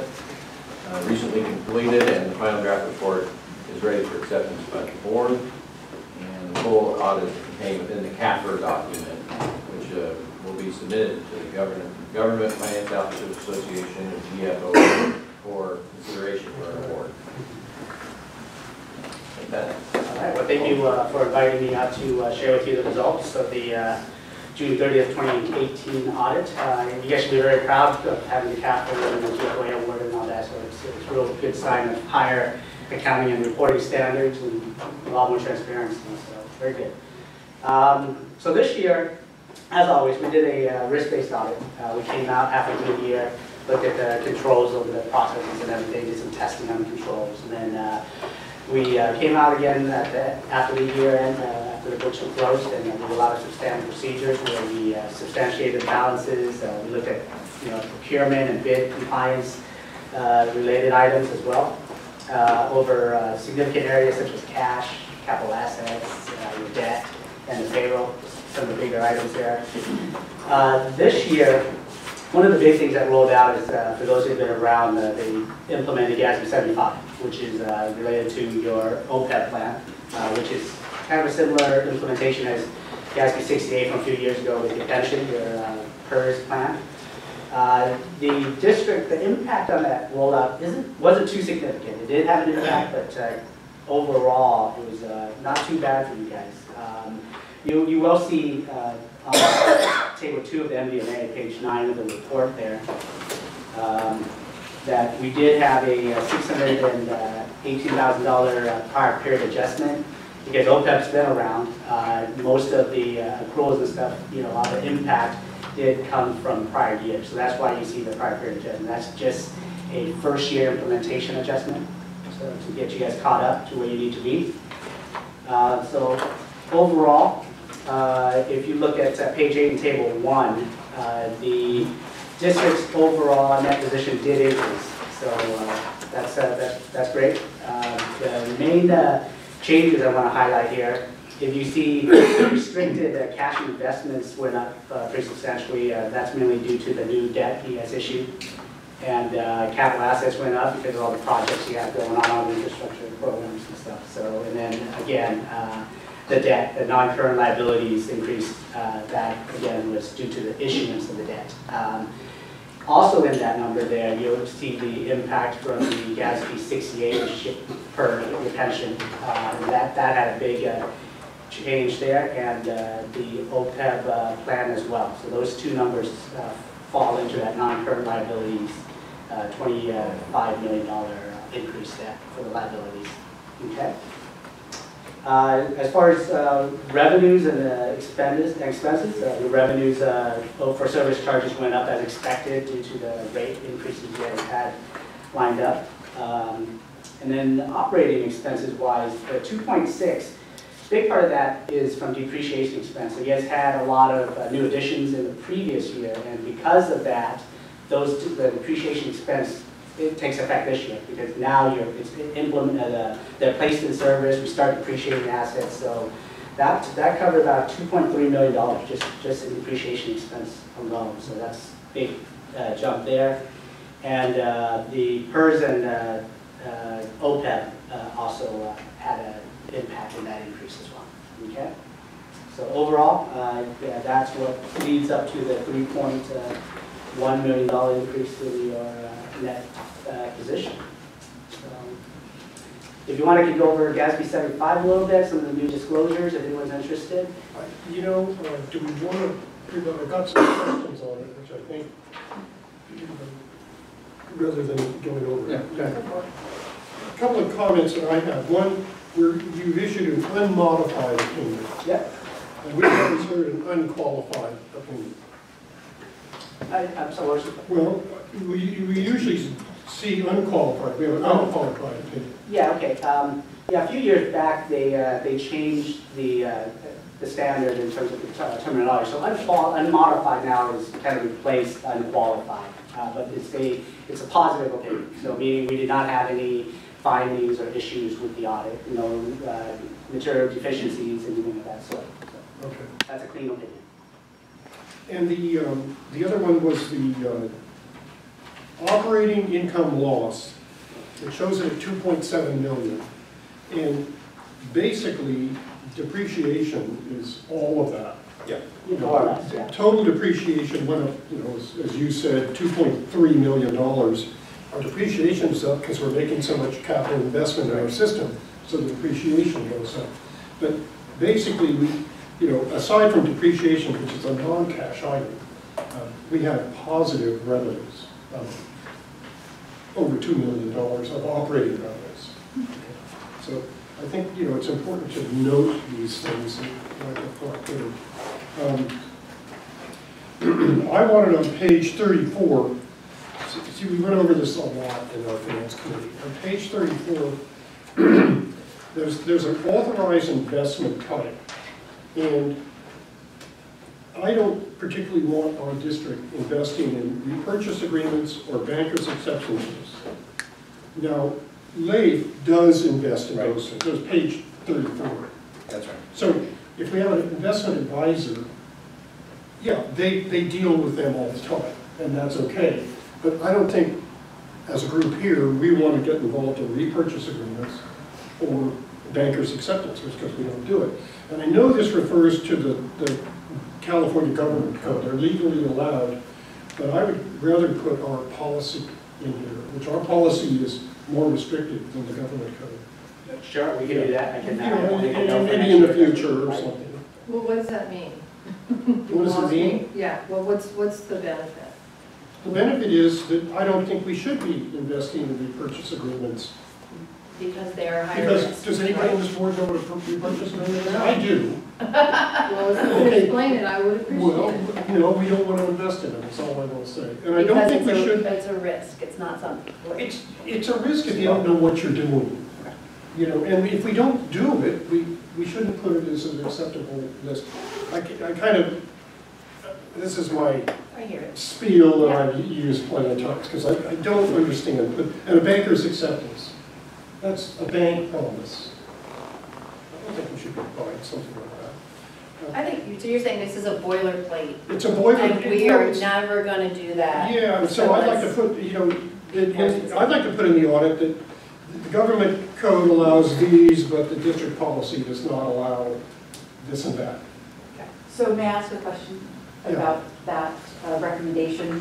Are you suggesting that for this audit or No, for future years' I audit? just want to accept the audit. Okay, so Paul will make a note for next year Yeah, to modify that section. yeah. And then, Is it only those two? The rest are okay? Well, we'll yeah, just the say, rest we do, they're okay. Well, you guys can pass an investment policy, and then we can just use that, whatever you Next guys call we it. do have, yeah, we have one. Here's the one that really I worry about. And this is on page 45. And this is GASB 75, isn't it? This is in the GASB 75. No, that's on 45, it's still 68. That's still Okay. 68. Yeah, well, no, this is our pension. Yeah, that's your pension. Okay, so we're in a giant pool of pension with CalPERS.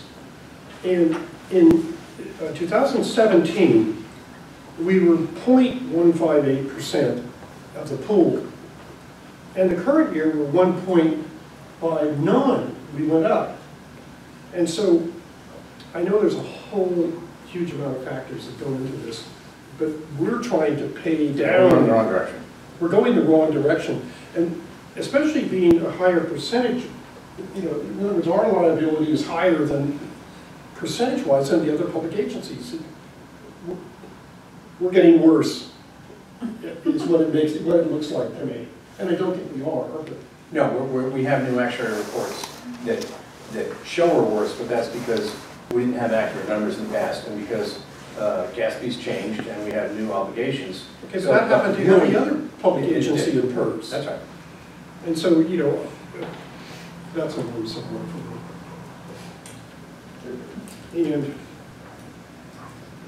Yeah, they didn't get quite the returns they were expecting. yeah. Yeah, some of the assumptions didn't fall in line with what they had. But anyway, I think I went over it and looked at it, gave some more comments. You also had I think you mentioned, Oh, I hated that one, I didn't want to bring it up.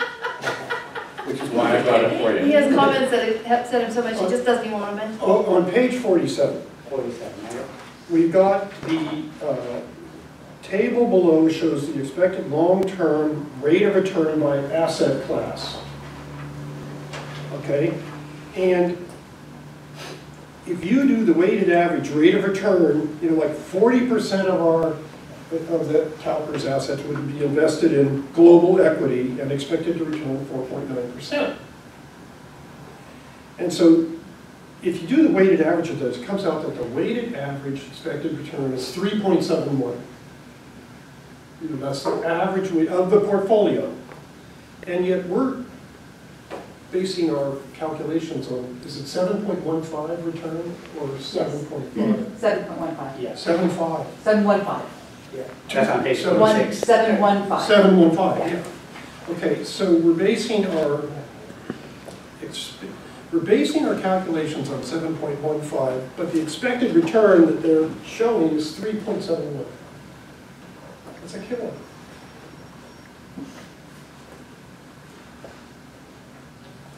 That's More why private people, equity.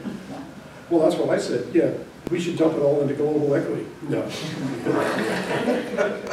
Oh, private equity. Private equity. Yeah. You know, private equity makes 12%, no. That's because it's a scary investment. No, it makes 6.6. Of course, real estate is 11, so, you know. there's- Oh, yeah, it makes 6.6, yeah, Yeah, that's the you're percentage looking at the investment, yeah. allocations, that's not the rate of return. Okay. Okay, I mean, they're on us. That's why pensions we get a lot of play in the newspapers Yeah. because of that. Okay, anything that one wants to talk about? We should change from capitalizing our salaries. Oh, yeah. We were That capitalizing was a our big asset sheet, factor but we on, changed it to paying it on as a expense Operational on our, expense. expense on our income statement. That's right. Those were staff expenses, for salary and benefits that were categorized as capital expenses. In between 16, 17, and 17, 18, we made an adjustment so that all salary and benefits are Off the balance reported- sheet, not to the income statement. reported clearly, as a category unto itself. So That's another one that would look bad if we didn't know that we'd made that intentional change.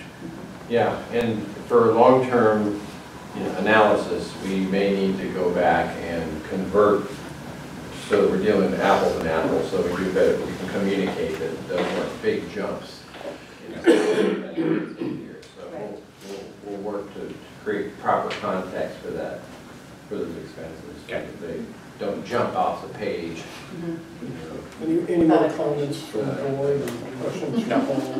No, it was a good report. It's a good report, yeah, and also the statistical section Yeah. is really good. That's very excellent. I did ask for a full bond repayment schedules Yes. in next year's. Not just Going all the 5 way out. years, the full repayment, so you know what we know. Yeah, that's. Okay, well, the recommendation is accept the fiscal year I would move to, financial audit.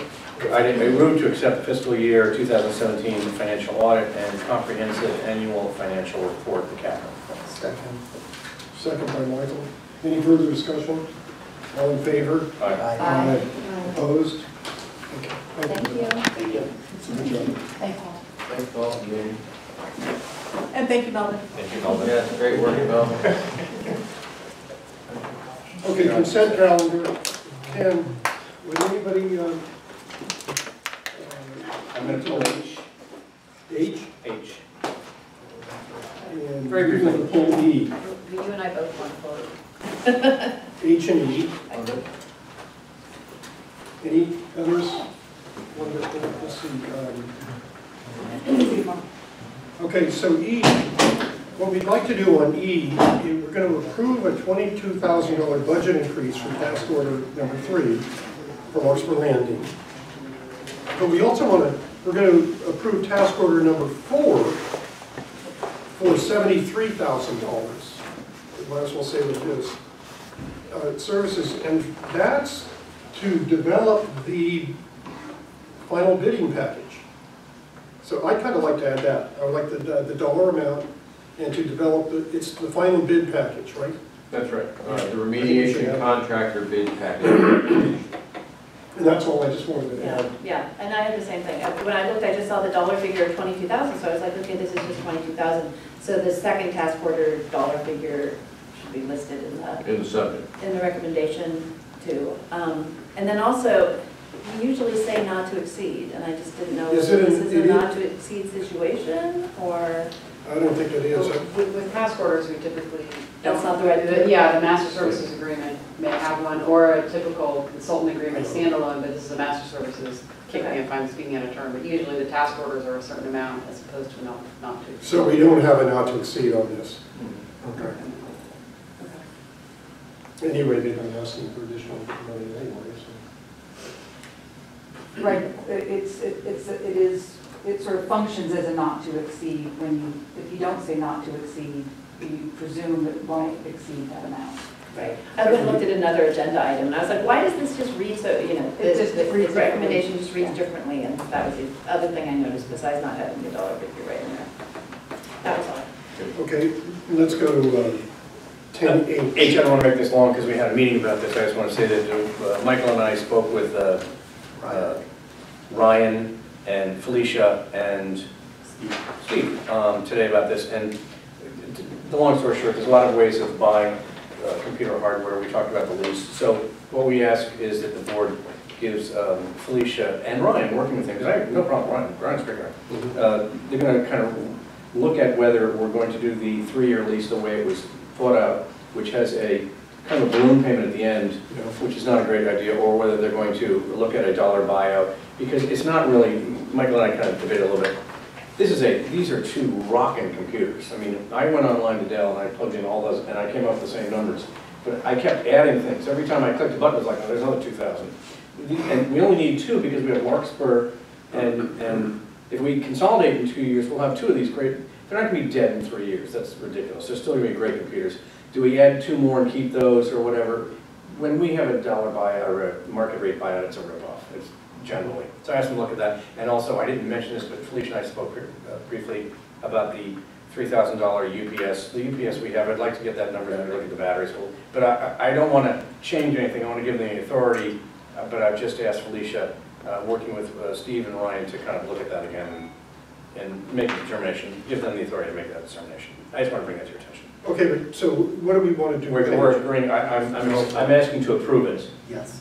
But she has to give her a little flexibility to change the terms of the lease from a dollar buyout to a dollar buyout rather than what it is currently. But she's smart and he's smart and Steve's smart. Well, why don't we change it? Approve a technology proposal for new Dell server hardware lease in the estimated amount of such and such, subject to further negotiations or something like that. Is that?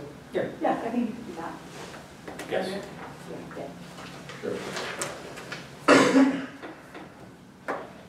Okay, so we've got all the consent column I'd move to accept the consent column with the amendment as was discussed Okay. by the board president. I discussed it, but you made the motion.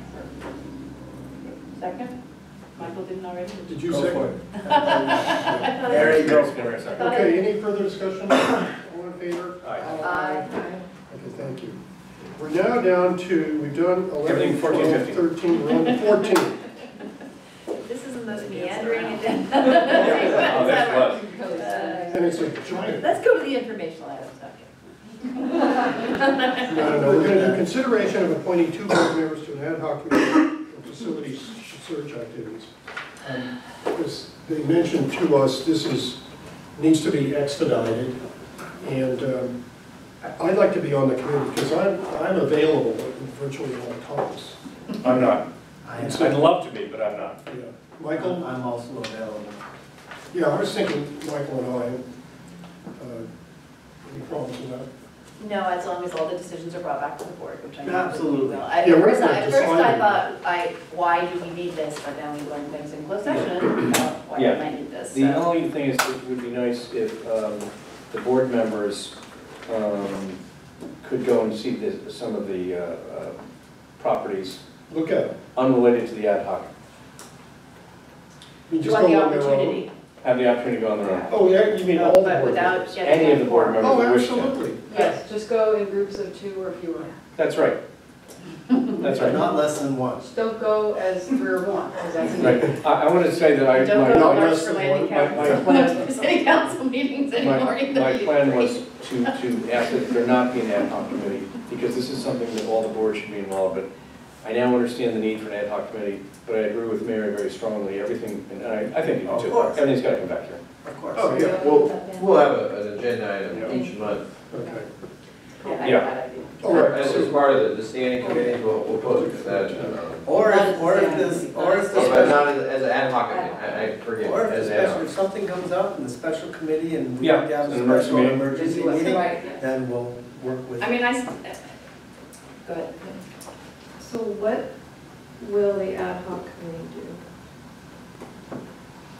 Sorry, but what is the? I can what answer is- that. The ad hoc committee would meet on an as-needed basis with staff and with the commercial real estate representative, Hayden and/or Joe, to view specific property that might be available, to consider the cost of that investment, to look at offsetting the cost of that investment with the sale of our other real estate holdings, to determine how. What real estate holdings? Well, we own Kerner and we own Larkspur Landing. Why would they be involved in that? Well, because I think that the whole board is interested in the financial outcome of this real estate investment. And so in order to understand the full picture of the real estate investment, we want to look at our current real estate holdings versus how much we might be expected to pay for a new facility. The other thing that the ad hoc committee might do is make sure that the properties that we're looking at, meet the criteria of the full board. And also that whatever property that we look at, if it does need some kind of improvements, estimate the cost of those, and again, bring all of that information back to the full board for consideration. So I was thinking too that we could discuss, an ad hoc committee has the advantage of not being at a public meeting discussing your strategy. So we could work on strategy and back and forth, decide what's the best, and then. Just to be, sorry, but finish and then I'll add. Well, that's what I was thinking. You can, there's potential negotiations here, and you don't want to give all your negotiating ideas out in public. To be clear, though, the full board will need to give its negotiator instructions. The purpose of this short-term ad hoc committee is to go and do a bunch of work so that the whole board doesn't have to keep meeting to do all that work, and bring information and advise the full board on here's how we think we should, here's a few ways to proceed, and here's all the information we've gathered to present. And then the board instructs the negotiator. It could very well require a special meeting or two as opportunities may come up and need to be addressed. But I don't think that the intent is to, just to be clear, that the ad hoc committee is deputized to go do X, Y, and Z on behalf of the district. Absolutely. It's really to advise, come back and advise the full board. Yep. Right? Yes, and to do a little data analysis and to do a little, deeper dive into the pros and cons of any particular property that might be of interest to the board. Yeah. This relates to time sensitivity, and as you've noted, the full board are the decision makers for any real property negotiations. Yes. But you only meet once per month. You can do special meetings, but we heard today the importance of nimble action in certain circumstances, and so an ad hoc committee can create that avenue to get rapid work done and bring back to the full board in a timely manner. And bring back to the board that they may have to have an emergency meeting because it was even more rapid than we thought. And if there's other board members outside of the ad hoc committee who are interested in viewing the specific properties that are under consideration, we can set up those for those individuals. I'm sorry, Mary, I know you want to say something. Is an ad hoc committee meeting noticed?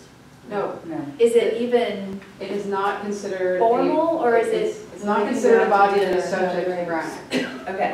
And it's because of its short-term advisory nature. A standing committee is the opposite. If you have a committee that exists for a long term that is always doing X, Y, Z, then it is a legislative body subject to ground. And as you said, we're not deputizing them, we're not delegating any of our decision-making authority. It is simply the board as a whole saying, these are the two people who are going to go information gather on our behalf and participate in, and then come back and tell us. So no negotiating.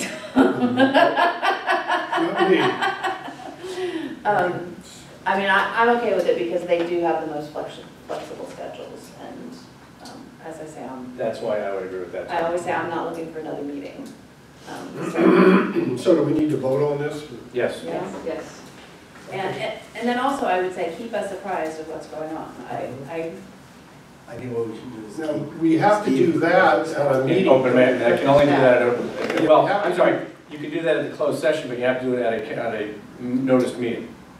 Yeah, we can't, discuss it. That'd be like Yeah, that's a serial meeting. a serial meeting. Not if we're not making decisions. No.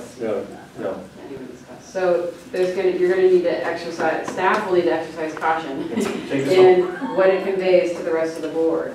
Really, I mean, I think we're going to probably have on each agenda an opportunity for the board in closed session, likely, as long as there's a specific property issue, to hear back from the committee, and special meetings as needed of the full board, but likely in closed session. Well, I mean, my other thought was that maybe it's just Tom as the president of the board gets to have this, you know, role, and then brings the information back to the board. But what would be the distinction between the ad hoc committee and just Tom? 2 board members. 2 versus 1.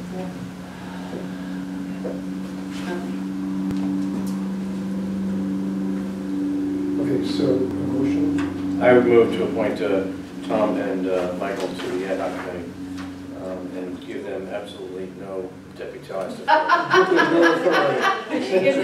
This is purely a social function, this is just, it has. It's information gathering. So you're appointing 2 It's gatherers. an honorary position, it's sort of like getting this congeniality. Do we have I second that, and I'm just joking. any further discussion? All in favor? Aye. Opposed? Abstain, sorry, I had to rock the boat. It's too big of a project, I just don't. Item The whole 15.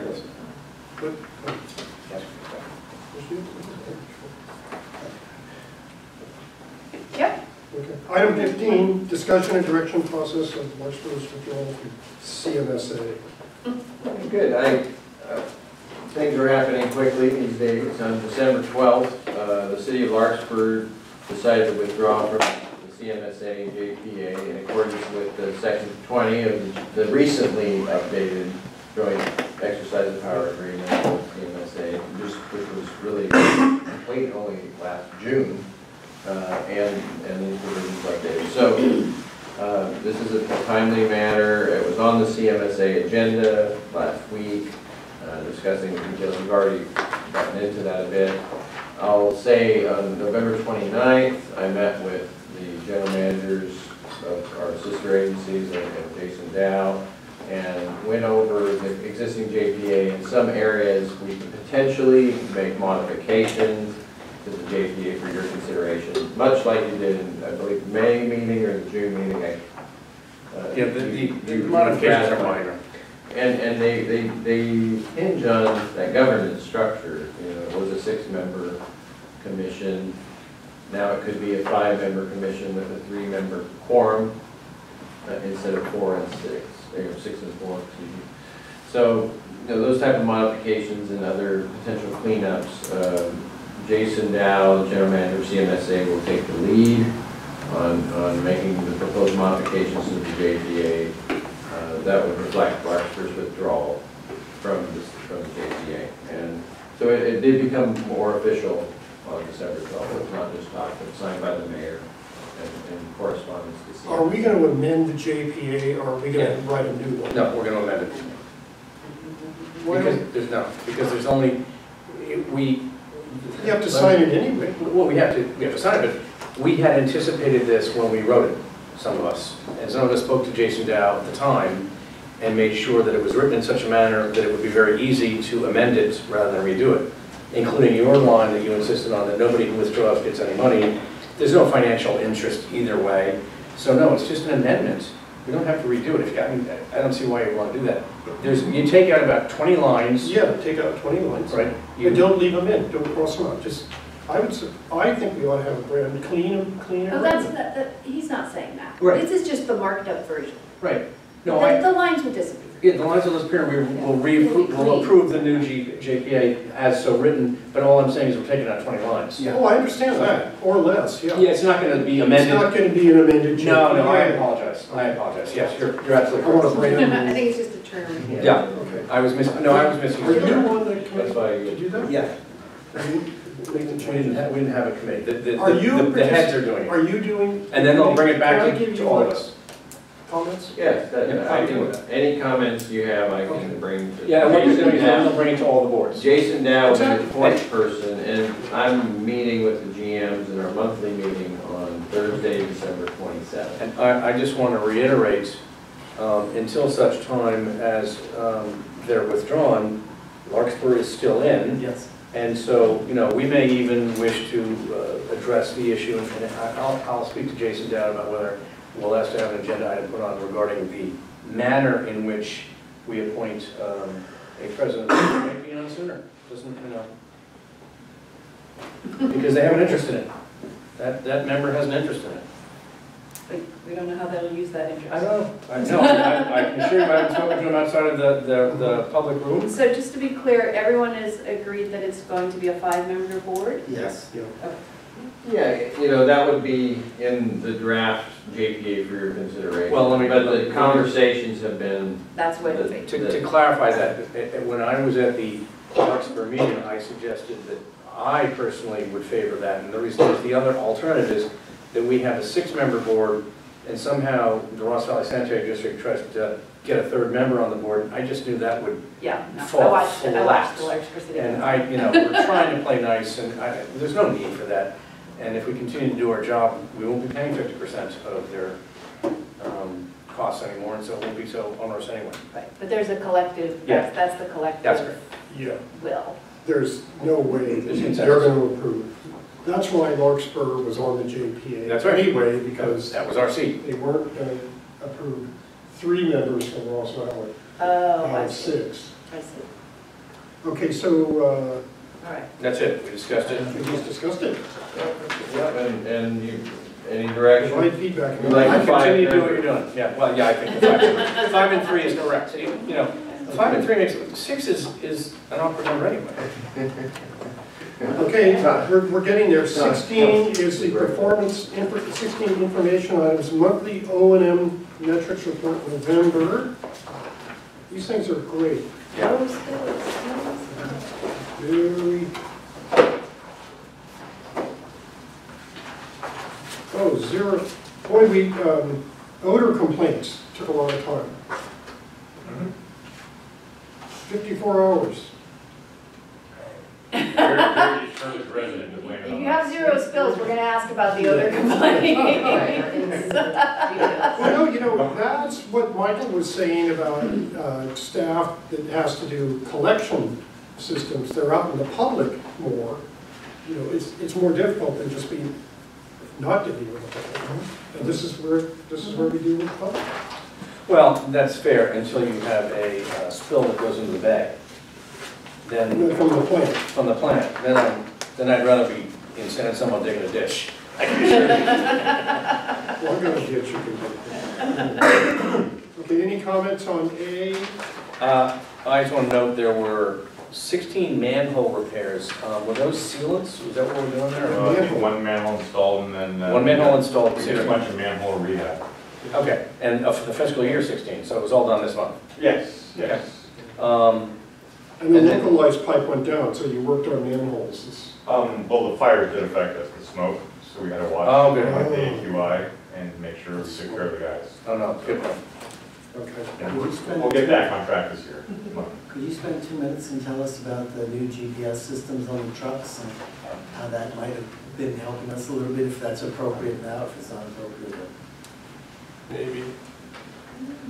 Is that part of the Yeah, monthly it's- report? If not part of this, okay. One thing, keep in mind though, if you think of going forward, if there's instances where you've seen some efficiencies related to that technology, Absolutely. in terms of outputs, some illustrations of that would be of interest to the board. Yep, Great. no problem. Okay, and 16B, this is all of our ongoing projects here. I tried to calculate, the remaining costs on them, and it's upwards of 20 million, something like that. This is a great summary. And here's you're in capital program. This is a new information item. That's right. This is the first one, and it follows in the footsteps of Catherine and Steve's work putting together that year-end metrics report, with Patrick Philippelli and our capital assets manager, soon to be business analyst, but not yet. One of the best tables I saw was we had like the red high-risk projects. It wasn't here, but it was before and after. That's a really great chart. And it was, it was red, yellow, and green, and the reds were way down, and yellows, halved or so. Was that a map? We did a risk reduction, Yep. yeah, that was a separate, Yeah. I think we presented to the board. It's in the budget. That was, yes. So then I like this capital implementation in terms of dollars. It's going to be up to 95 million. 95.7. So that's 700,000. Right, and this particular graph with the 95.7, that's the planned graph, right, Catherine? Yeah. This is, Oh, 0.7. these numbers are from 2013, you know, in terms of, this is the plan that the board and staff set out to implement back then. And it gives you a sense of this steady slope on expenditures and the miles of pipe. And then the next graph on the next page gives you a little bit more of the actual expenditures versus the plan and actual miles of pipe. So it gives you a sense of what the original plan was and what we're spending. So you see, we're not quite keeping up with the plan in terms of expenditures. But that's something we've discussed at length, in terms of let's say the large diameter project has been split up into many projects. So the rollout of these capital projects has been delayed, but due to many circumstances, including bid climate, given the bids that we receive and the need to rebid, repackage. And this year brings us back to the plan in terms of the expenditure. So that's what, this is a really big capital expense. What is happening to the update of that project? We're in the early stages. In the early stages. I can tell. Any questions on those, or comments? No, 32 miles of pipe is a lot of pipe to do. 200 miles, it's a lot to go, but we don't have 200 miles of bad pipe. That's right. We have 2 miles of pipe, so, this represents a real improvement in our situation. Chunk of the bad pipe. Yeah. Chunk of the bad pipe is right. You're pulling pipe in Lost Common.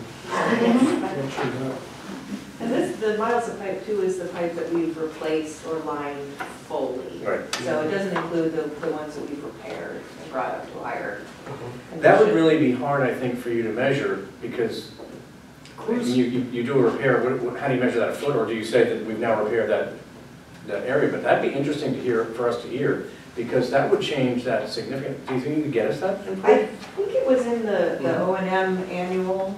Do you have a clue what it was, Catherine? Ballpark? That might be another 30 miles affected. Like actual repairs in the ground was about a mile, I think, over a certain amount of time. You're talking about the repair, but the pipe that's been repaired, which is now 10 feet of good pipe, where it was 10 feet of bad pipe because it had one big hole, that's another 30 miles. Order of another 30 You're talking about 30% of our, 30% of our mileage. That's a significant change. I'd like to see us somehow report that to the regional water board. Yeah. We will. Go to cease and desist. Okay. I went through all this. That's fabulous. Yeah, there's good information here, and this is the first of its kind, and we'll continue this annual. I like that it comes with pictures. I like Me pictures too. on it. Yeah, I love these pictures. Okay, we done with that one? Yep. Any more comment? 16D is call for nominations of LAFCO. Anybody interested? I'm really not interested in worrying about that. Sorry. I'm not. I don't even want to see. Big. Okay, I sorry. don't think it's worth It's big. I think Pam's right. Yeah. I think it's So I big. think the jig is up for who gets those positions. it. Yeah, Having run for it once. yeah, it's gonna look good. Because I did it, and I think to help It's not worth with it. all the work I did, it was like, why are you bothering to do that, Pam? It's already set. I think LAFCO did such a poor job on that assessment deal. Yeah. But we're gonna need to work with them for Marin Park. Is the new interim going to be the permanent? He is. Okay. Okay, I think we're done. Meeting adjourned.